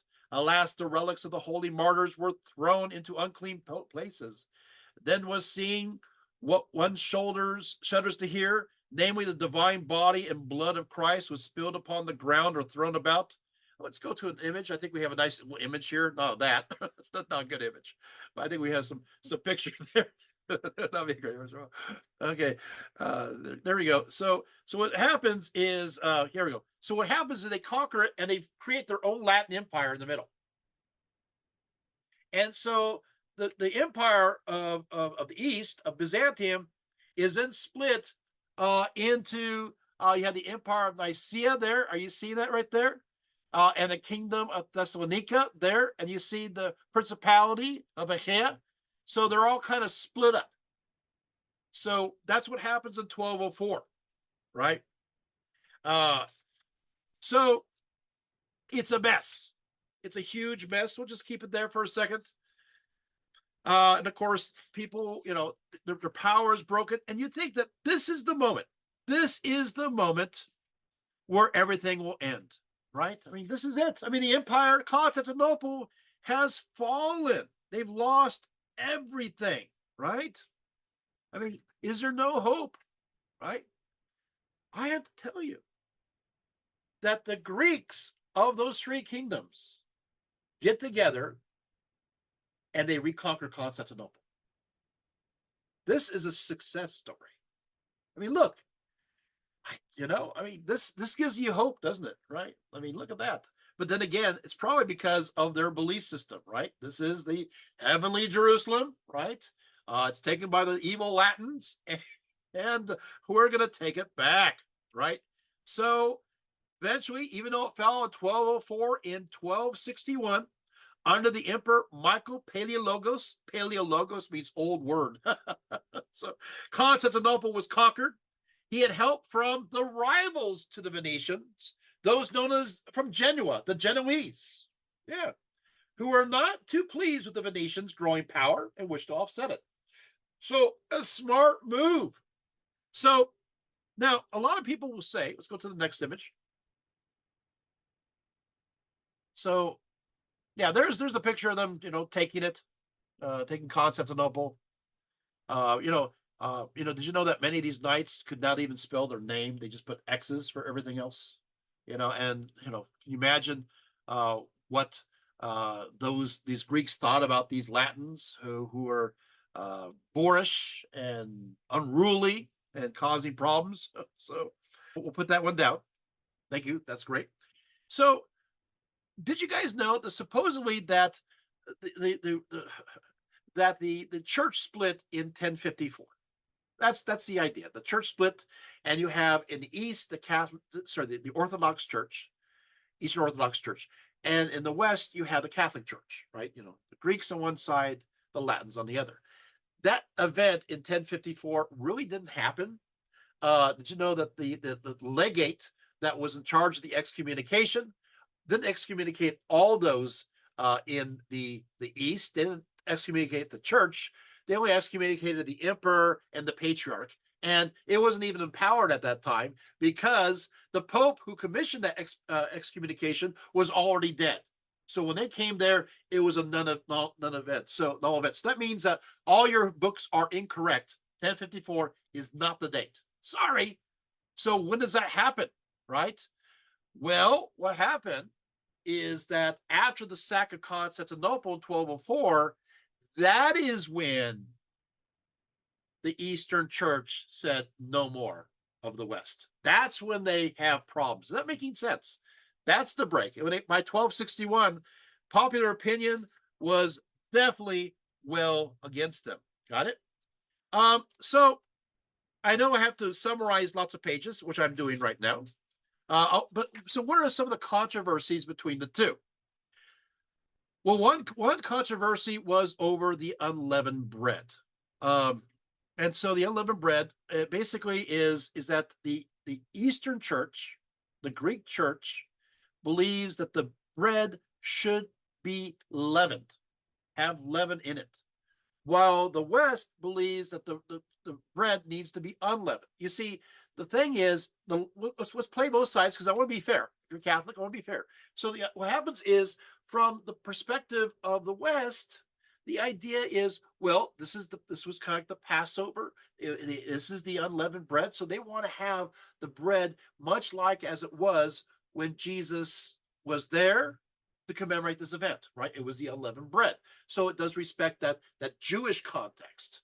And the idea is that when Jesus returns, then you'll have the leavened bread. Got it? I do understand that. So what's the Eastern perspective? Why should it be leavened? Well, actually, right here, I'm actually looking at the source right here. I'm just reading this here. So accordingly, what happens is that from their perspective, the idea is that the bread that is unleavened has no soul. It has no life. It has not risen again like our risen Christ. So therefore, if Jesus is the bread of life with a human soul, those denying this life, represented by the leavened bread, deny the living Christ in human form, in possession of a soul. Does that make sense? So, yeah. So the idea is that Jesus died, that's true, but you're keeping him dead, but he is now resurrected. So we should have resurrection bread. Meanwhile, the Latin West says, yes, but he is not returned as in the second coming, right? And so they're fighting about this. This is an actual fight. What's the next fight? Is this bad? Okay, let's go to this. Next one's called filioque. Filio. Okay, so it means filio means son, and que means and. It's post positive. You put the que Latin at the end. So filioque means and the son. So the procession of the Holy Spirit comes from the Father and the Son to the Spirit. Father, God, that's what they believe. So that is added. That is added by the West. The filioque is added. In fact, it's first added at the Nicene Constantinople Creed. At the third council, it's added to that creed. Excuse me. At the Council of Toledo, Holy Toledo, in the year 589. So it was not part of the original Nicene Creed. It was not part of the Creed of Constantinople, but they added in 589 in order to clarify that the Holy Spirit did not exclusively proceed from the Father, but from the Son as well.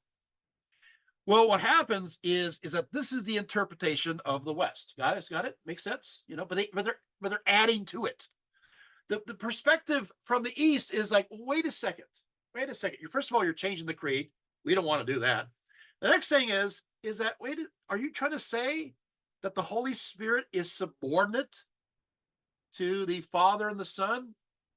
See how that works? So the power goes from the Father, the Son, and then to the Spirit. Well, that seems like a ditheism. God and Son to the Spirit. Does that make sense?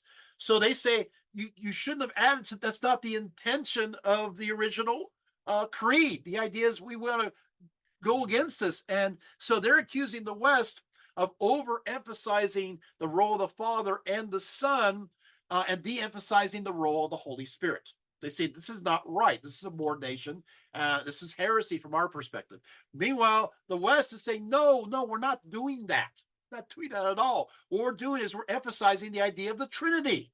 The Trinity is coming together, and we want to show how all three members are coming together. And you know what? I get both, but they're saying, hey, no double procession. Okay. So they're fighting over this. And is this making sense, right? And the other thing they're fighting over is the East is saying, well, who made Rome in charge of us? We never agreed to it. We're independent. Why do we have to subjugate ourselves to Rome? They said, and they claim, and I have the writings right here, but I don't have time to go through it. They said, who was head of the church? James the Righteous was head of the church, right? He was a head, right? According to Acts and Galatians, head of the church. So then when he died in 66, 67, then of course that authority went in different places. It went to Ephesus with John. And that authority went from Ephesus, of course, to Constantinople. But also that they're saying, but originally it was Peter and Paul in charge of Antioch, and then they went over to Rome. So why are you saying that you're in charge of us? This doesn't make any sense. So it's over papal authority. So lots of fighting goes about. You guys getting this pretty well? All right. So what's going to happen? We're covering quite a bit. Is that well, there we go. Is that meanwhile, this is beautiful. What beautiful after this? Yeah. The Eastern Church does something. You see, slowly but surely, they know the Ottomans are growing in power, and they know that eventually they will take over. They know it.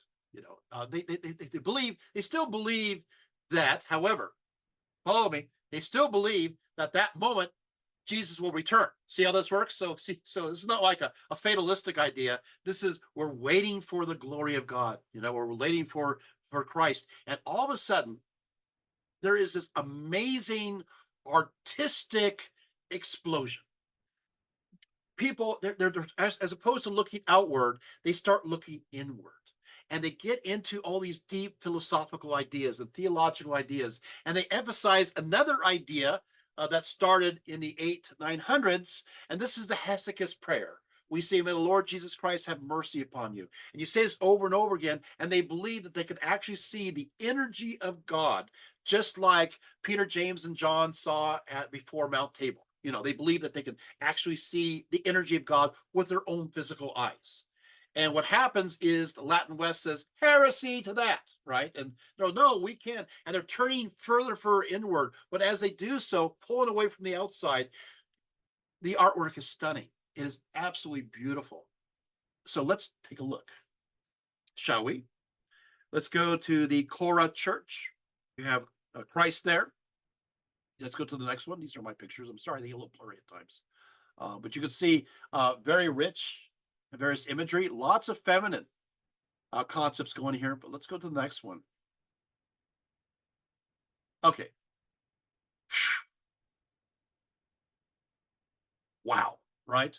Is that stunning? Stunning. So you have angels and demons and everything else. So the Cora Monastery was very important.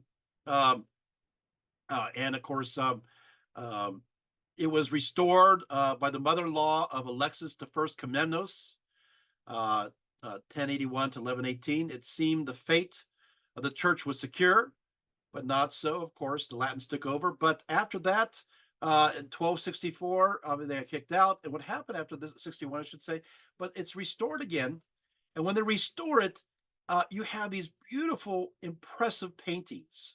So let's take a look at the next one, shall we? Yeah, so this is pretty cool, right? I got this. This is the Adobe one. I got another one you'll see with me on it. So this is, but I want this one up because it's closer and it's clearer than my photo, which you will see in a few seconds. So don't worry.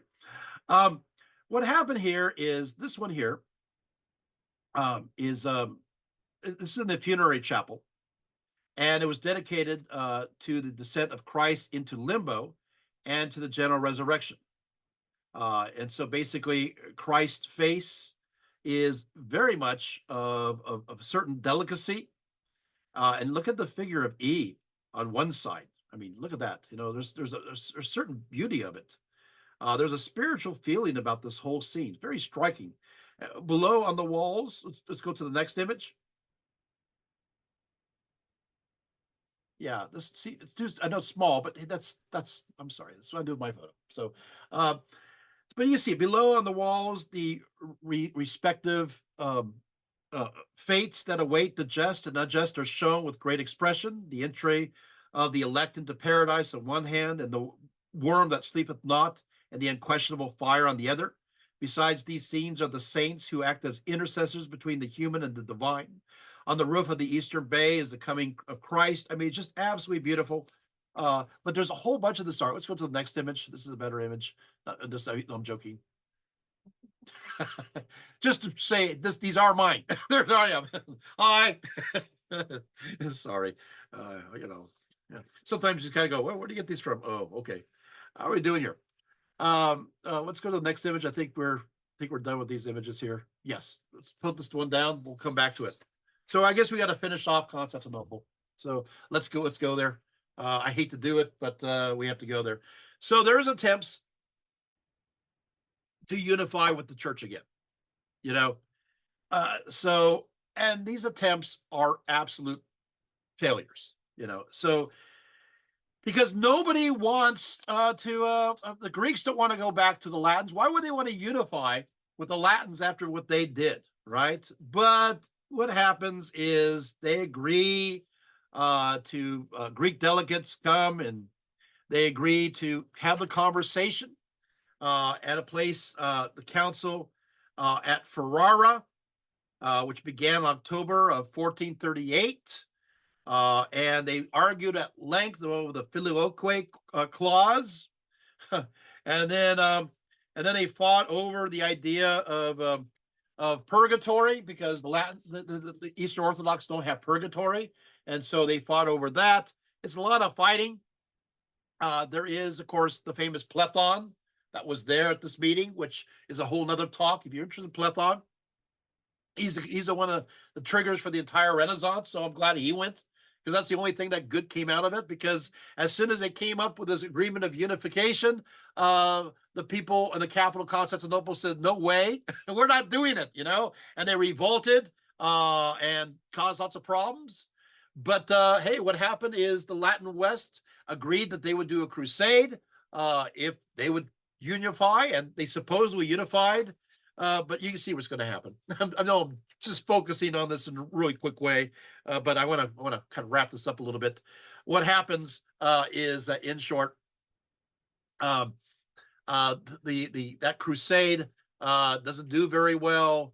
They come to some like a negotiation with the Ottomans, and they get some certain rights, and they say, hey, for 10 years, we're not going to do anything. And of course, that 10 years ends as of 1453.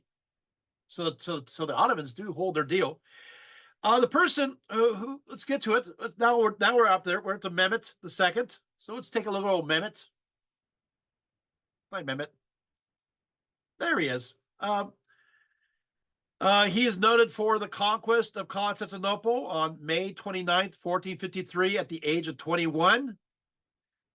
So he's the one who finally did it. Yet, as obvious, his mother, Murad II, did not have confidence in him because he was not the favorite son. He was too young, right? In fact, he was way too young, and he preferred his older two brothers. But Ahmet and Ali, they died, and they came from good wives. While Mehmet, he's a product of a mere slave girl in the harem. So that works. But so what happens is Mehmet, his father's kind of overbearing. I want to say this. So Mehmet rules, and then his father, Murad II, says, "No, you're not ruling," and he doesn't rule, and he fights wars, and then he says, "Okay, I'll let you rule." And the son takes over again, and there's another threat, and Dad says, "No, you're not ruling. I take over again." He took over twice from his son, and so the son kind of has like a little complex going on, and he wants to, of course, eventually attack Constantinople. Why does he think it's a good time? It's a good time because they're fighting with the Latin West. There's no support coming there. And there's a new guy who's at the throne. Let's take a look at him. That's Constantine the 11th. So it's interesting that the first emperor of the Eastern Roman Empire is technically Constantine the Great, and it ends with Constantine the 11th. So let's go to the next image. And so here comes the strategy, right? Okay. So I do want to talk about this because let's go ahead and just kind of deep. You'll see. So what happens is that Mehmet, he gets ready for the siege. He established a castle on the European side of the Bosphorus as the main base of operations. This is the first place for the Ottomans to arrive. Mehmet determined that the best way to capture Constantinople was via the Theodosian walls, defending the city on the west side and located squarely on land. These magnificent walls, of course, held for so long, except for, hey, that situation in 1204, the Blachernae Palace. But you know what they did? They tried to reinforce that because they're learning from history. Now, he knew very well that attack by sea had proven again and again as futile. So the Golden Horn was impassable to enter because of the great chain. Did you know the Greeks had this great chain that went over the entrance of right here of the horn, and so you couldn't cross or hit a giant chain. That's pretty advanced. So what he did, is that he devised building a road of greased logs to roll his ships across the northern side of the Golden Horn. You see it right there? Yeah, at Galatia or Galata, in order to get his ships around the Great Chain, at the same time establish a base of operation and stop the Genoese from supplying the city. And then on April 2nd, 1453, Mehmet ordered his cannon to fire upon the Theodosian walls. And this went on for weeks on end. Now, I'm going to go ahead and change history for you. Everybody says the cannons are the reason for the fall of the walls of Constantinople and for the fall of the city. So they always tell you, and you'll read this in all these books, and they go on and on and on. And of course, I set about looking into this, and you can go ahead and put this down. You get the idea. So I looked into this, and artillery, it did weaken the walls, but let's get into some details here. First of all, the cannon was a new technology. Uh, Edward III used it during the siege of Calais in 1347, various other places. By 1452, just a year before the siege of Constantinople, a German engineer, you want to hear this, named Urban, presented himself before Mehmet II. Now, first of all, wait, what? A German is presenting himself before an Ottoman sultan to help the defeat of Constantinople. Already, you're kind of going, this is already messed up. But let's keep on going. It said he would be able to construct a cannon that could blast a hole through the walls of Constantinople. The result was a cannon that was 27 feet long. That's a long cannon. The barrel itself was 2.5 feet in diameter, right? As for the weight of each ball placed into the cannon, they were 1,340 pounds apiece. But each could be projected a mile into the air before hitting the target. That's pretty amazing, right? Yeah, well, unfortunately, for Mehmet, cannon technology was still not very advanced. And so it took forever to load. Now, this is the funny part. It took so long to load that by the time they were going to fire again, those in Constantinople were able to fill the gap. It's like, boom, it's like, quick, fill it in. They filled it in by the time. So it was ineffective. I know people, the cannons did it. No, this thing is blasting away. But unfortunately, and of course, where do they go? They focus around the Blachernae Palace because, again, hubris. Why would you ever do that, right? On the northwestern part of the city. Now, there's another, of course, reason I mentioned is the 1204 story. They think it's going to work again. It doesn't work. So what happens, Mehmet determined, he's still holding the area. He determined that the morale and supplies would be wearing out along with their strength, having to constantly repair their walls, right? And then he planned a full attack upon the walls after the lunar eclipse on May 22nd, hoping they would view this as a bad omen. As expected, the Byzantines took it as a bad omen, adding more to the recipe of doom and gloom. For a few days later, they brought out the icon of the Virgin Mary in a procession, hoping that the Mother of God would intervene to save them through their petitions. But instead, the mighty image slipped and fell off the platform and fell into the streets. Panicking, the guardians of the image attempted to put it back upright so the procession would continue, but now the Virgin Mary was suddenly too heavy to lift, as if she didn't want to be placed back. When they finally got the image of the Theotokos back up, the heavens opened up and it rained. The rain came pouring down. In moments, the streets of Constantinople were submerged in floodwater, and the entire procession had to be abandoned. The very next morning, an eerie fog shrouded the city. You can see where this is going, right? And the great Hagia Sophia radiated a red glow. Now get this, beginning from the base and moving up to the dome, as if turning to blood. Now, this is what's interesting. This is not fully superstition, because the Byzantines saw this sign as the Holy Spirit leaving the city, but this phenomenon was even observed by Mehmet II across the way, and he panicked too, wondering if this may be a bad omen for him rather than the Byzantines.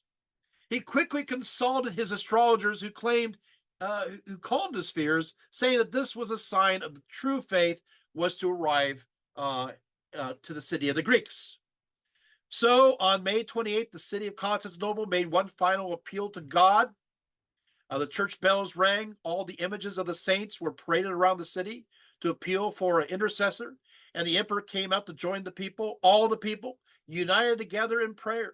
The emperor addressed the people, telling them that there were 4 reasons worthy to die. First, one's faith. Second, one's country. Third, one's family. And fourth, one's sovereign. After this, he declared all were under the same God. He actually said Greeks and Italians alike, Greeks and Latins alike. As he then walked along the streets, he begged forgiveness for anyone he had offended. And so on this day, everyone stopped their quarrels as Orthodox and Catholic alike prayed side by side for some miracle to save them from the attack to come. As for Hagia Sophia, while the Greeks had abandoned the church due to the fact that they believed it was defiled because of the Latin rite for the last 5 months, another story. Now Greek and Latins alike poured into the great church for the first and last time. Now, there's more here, and you want to hear it. Then the attack began on May 29th at 1:30 in the morning. Mehmet II first planned to overwhelm them along the Theodosian walls all at once by throwing at them the poorly trained and disorderly group known as the Basha Bazouks. They were considered expendable. It means damaged head in Turkish. These are irregular troops who are mostly non-Turks from Albania, and they're kind of free agents relishing for battle and plunder. He threw them in first. Most of them did not wear a formal uniform, just only had their weapons. So that was he threw them out. Then, following the attack of the Bashi Bazouks, Mehmet II again eyed the newer and more vulnerable Blachernae walls that were recently cobbled back together and sent his regular Ottoman troops to attack the Byzantine forces here. You want to keep listening? While they were able to breach the walls here, the Byzantine troops were waiting and reached to push them right back, fighting heroically in the process. Mehmet II realized at that point that the spirit of the Byzantine defenders were again high, for if they had not been confident, the moment of actually entering the walls of the city would have finished them to the point of call and retreat, but they didn't. So what happened? Oh no. This is a story you'll never hear. You guys ready? Why did Constantinople fall? What happened? For the third attack, here we go. Mehmet sent the best of his best, the Janissaries, and they fought fiercely against the Byzantines. Still, it looked as if this conflict was another draw until Giovanni Giustiniani was wounded, who was the orchestrator for the defense of the city. When he fell, the Greek troops began to panic. Still, this was not the cause for the fall of the city. The city fell because of a very disheartening mistake. Someone forgot to lock the Kirka Porta gate in the Blachernae section of the wall. What? Yeah, somebody forgot to lock the door. And because this gate was blocked by rubble from recent cannon fire, no one was able to check it effectively. As determined by scholars, no treachery was involved in this oversight. No overreaching plan of bribery. Human error was the only cause for the unlocked gate, and soon the Ottomans were rushing into the city with no way to stop them. You know what happened? With all that fighting, somebody left the door open, and they got in. And that's how it fell. I know. Not the cannon, not all those troops. I always pictured this like this janitorial functionary, who forgot to, just forgot to lock the door, to check it, to be careful. This is why in administration, you got to be careful, even at the lowest or highest, depending on your perspective levels, right? You got to make sure that everybody does their job and somebody dropped the ball, right? Okay, so what happens now? It's either the Corco Porta gate or it's the Kylo Kirkis gate. There's a debate going on which gate. It's a gate by the Blachernae Palace. The last Byzantine emperor, Constantine, the 11th, fought before the Golden Gate, located along the southern side of the Theodosian walls, awaiting the arrival of Christ before the Ottoman advance against him. To his shame, he declared, "The city has fallen, but I am alive." And so, realizing this fact that his city has fallen, he tore off his imperial regalia to lead the final charge. That killed him. Wow, what a way to go. According to legend, an angel saved the emperor at the last moment, of course, took him to a cave near the Golden Gate and turned him into marble, where he awaits someday to return and eventually defeat the Turks so that the Christian empire may return again, and with it the arrival of the Messiah. Constantinople was now in Ottoman hands, right? I want to keep going a little bit more. It's not, the story's not over. We're almost in. The Greek Christian city had fallen to the Turkish Muslims. Mehmet at once proclaimed the traditional 3-day sack to repay his troops for their efforts. And so the Ottomans and their irregular troops began their pillaging and raping. But as Mehmet entered the once glorious city, seeing so many structures being destroyed and treasures lost, he had a change of heart. He ordered his troops to cease and desist after only one day. After the 50,000 inhabitants left in the city, about 25,000 were still free at that time. And he gave the order. Mehmet ordered his troops to return the looted treasures from the churches, and they did indeed return them, including the famous perceived gifts of the three magi. What a different conquest than from the Latins, who tore up and destroyed the city, and much of it ended up in Venice that you see today. Is that making sense? What a complete difference. As the city settled down, Mehmet II organized a procession in which he would officially enter the city as its conqueror with great pomp and ceremony. The Byzantines actually did bring him flowers to congratulate him for his victory, as he gained the nickname the Conqueror. At this point, Constantinople became the new capital of the Ottoman Empire. Next, Mehmet II entered Hagia Sophia, prayed in it, and converted it into the church into a mosque. Mehmet II was very careful to preserve the Church of Constantinople and the Patriarchy, appointing Gennadius Galerius as the next patriarch, who was in charge from 1454 to 1464.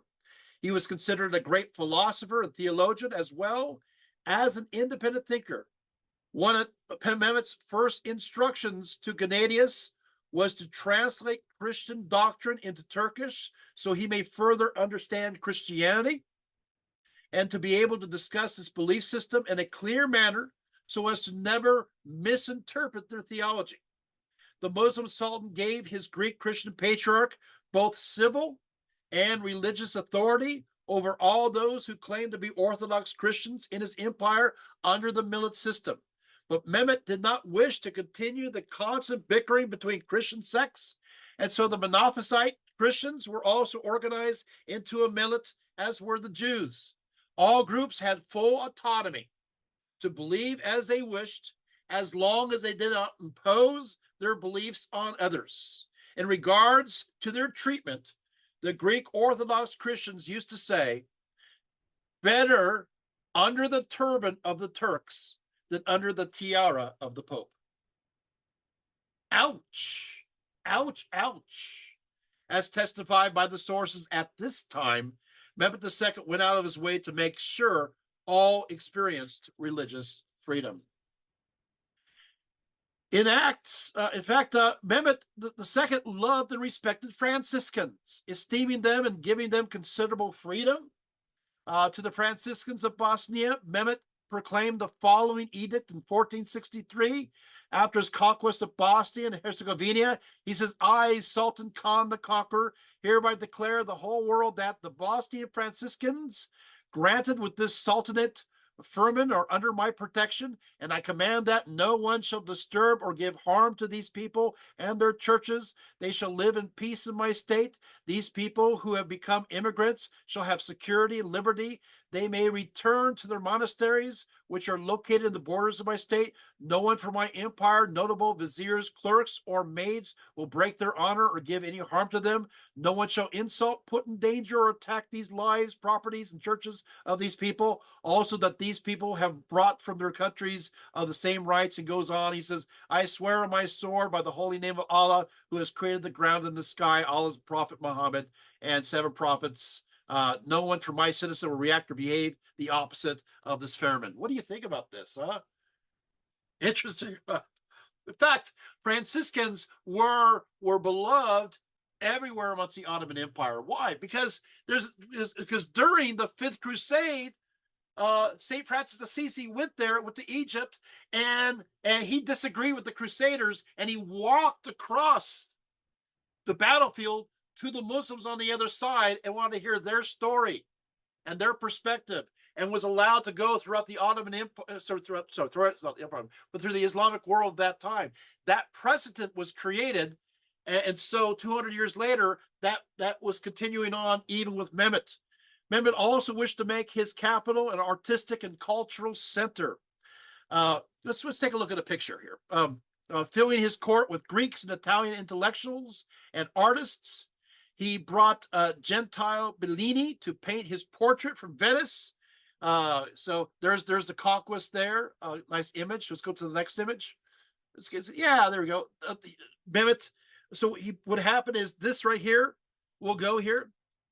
Basically, remember he demolished the Church of the Holy Apostles, and the new Fete Mosque was built in its place. And this is it right there. It's a beautiful place. It's a beautiful work of art, right? The mosque, of course, was built between 1463 and 1470. It consisted of a great dome, 26 meters in diameter. It was surrounded by 8 medrese for higher learning, a great library, a primary school, a hospital, a caravanserai for travelers to stay in safety with their animals, a Turkish bath, a marketplace, a public kitchen intended to feed the poor free of charge. Mehmet wished to not only take care of his people's spiritual needs, but to educate them and to care for their needs and health for his people and for Christians and Jews as well. Mehmet showed considerable compassion. Wow. So he also created this great center of learning, which of course, which included teaching theology, law, medicine, astronomy, physics, mathematics. So this particular school had a total of 216 students, 152 in the 8 large and 64 in the smaller medrese. This school was in operation until 1924. So let's go to the next image. So so you have the Topkapi Palace that's being built. He also and his successors redid the entire system of water, and so there was fountains now all over the city. He also planted these enormous gardens, and so the city became absolutely beautiful, spectacular. It's not a decline at all, right? Are we learning things just by going through this? I think we're learning way too much, but that's good. So now I want to tell you that the city, of course, will gain people. By 1478, Constantinople and nearby Galata had a population that went back up to 80,000. By 1550, Constantinople became the largest city in Europe. In fact, Constantinople became as rich as it was during the best days under the Roman Empire. And so there we have it. One more picture so you get a nice little image there, but one more there. And yes, it's very beautiful, and it's very beautiful to visit today, Istanbul. Okay, now thank you for that. Now I'm going to go ahead and do my quick conclusion. And that is Istanbul is Constantinople. right? Constantinople is Istanbul. And I think we're getting to the point where it's not about religion, it's about people. It's about people and their hearts and their common humanity. And if we learn this kind of history, maybe we can learn more empathy too when it comes to other perspectives. There's so many different things that I've unpacked here. I've unpacked, obviously, that Constantinople was indeed a great city under the Byzantine emperors. I do have to say that it is vital in many ways of preserving Western culture. It was the vanguard. It was the walls. It was a defense uh, in the East to protect those in the West. Is this making sense? Are you guys getting this? And so the accomplishments of the West, uh, you know, you know, the Middle Ages, of course, going into the Renaissance, humanism and so forth, moving into the scientific era, all that is still connected to this one city. And when a city fell, you know what happens? It gave birth to the Renaissance. Those scholars, those individuals, because I talked about the fact that there's a flowering of Byzantine culture and knowledge during those last couple centuries, right? After, remember, they 1204, it fell, and then 1261, they got it back from the Latin West. And there's this flowering of philosophy and theology and arts and everything else. Well, when it fell in 1453, that creativity went directly to the West, and that was the Renaissance. That's how we got that. That's the foundation of Western culture. So I can't emphasize more how the city is so important. But at the same time, I don't want to give you the idea that after 1453, it was all downhill from there. Does that make sense? Under the Muslims, it thrived too and became an absolutely beautiful city. In fact, it was in decline until that point. And much of that decline is attributed to the Latin West, not the Ottoman Turks, right? And you can see even the sentiment at the time. Yes, I recognize the fact that perspectives have changed today. There's a lot of animosity here. I understand that. I validate that, but I'm trying to make you understand the zeitgeist, the spirit of that time. This seemed to be the only answer at that time, other than, of course, Constantinople lasting forever. But we saw how it did under the Latins, and under the Turks, it thrived. You got Salon the Magnificent. You have this very strong empire that also has much in the way of giving to our culture and society. The Ottoman Empire has a lot to offer too. Is this good? So it's all a matter of perspective. But oh, it pains me. One more thing, I just have to say it, is that what empowered this city to stand was its ideology.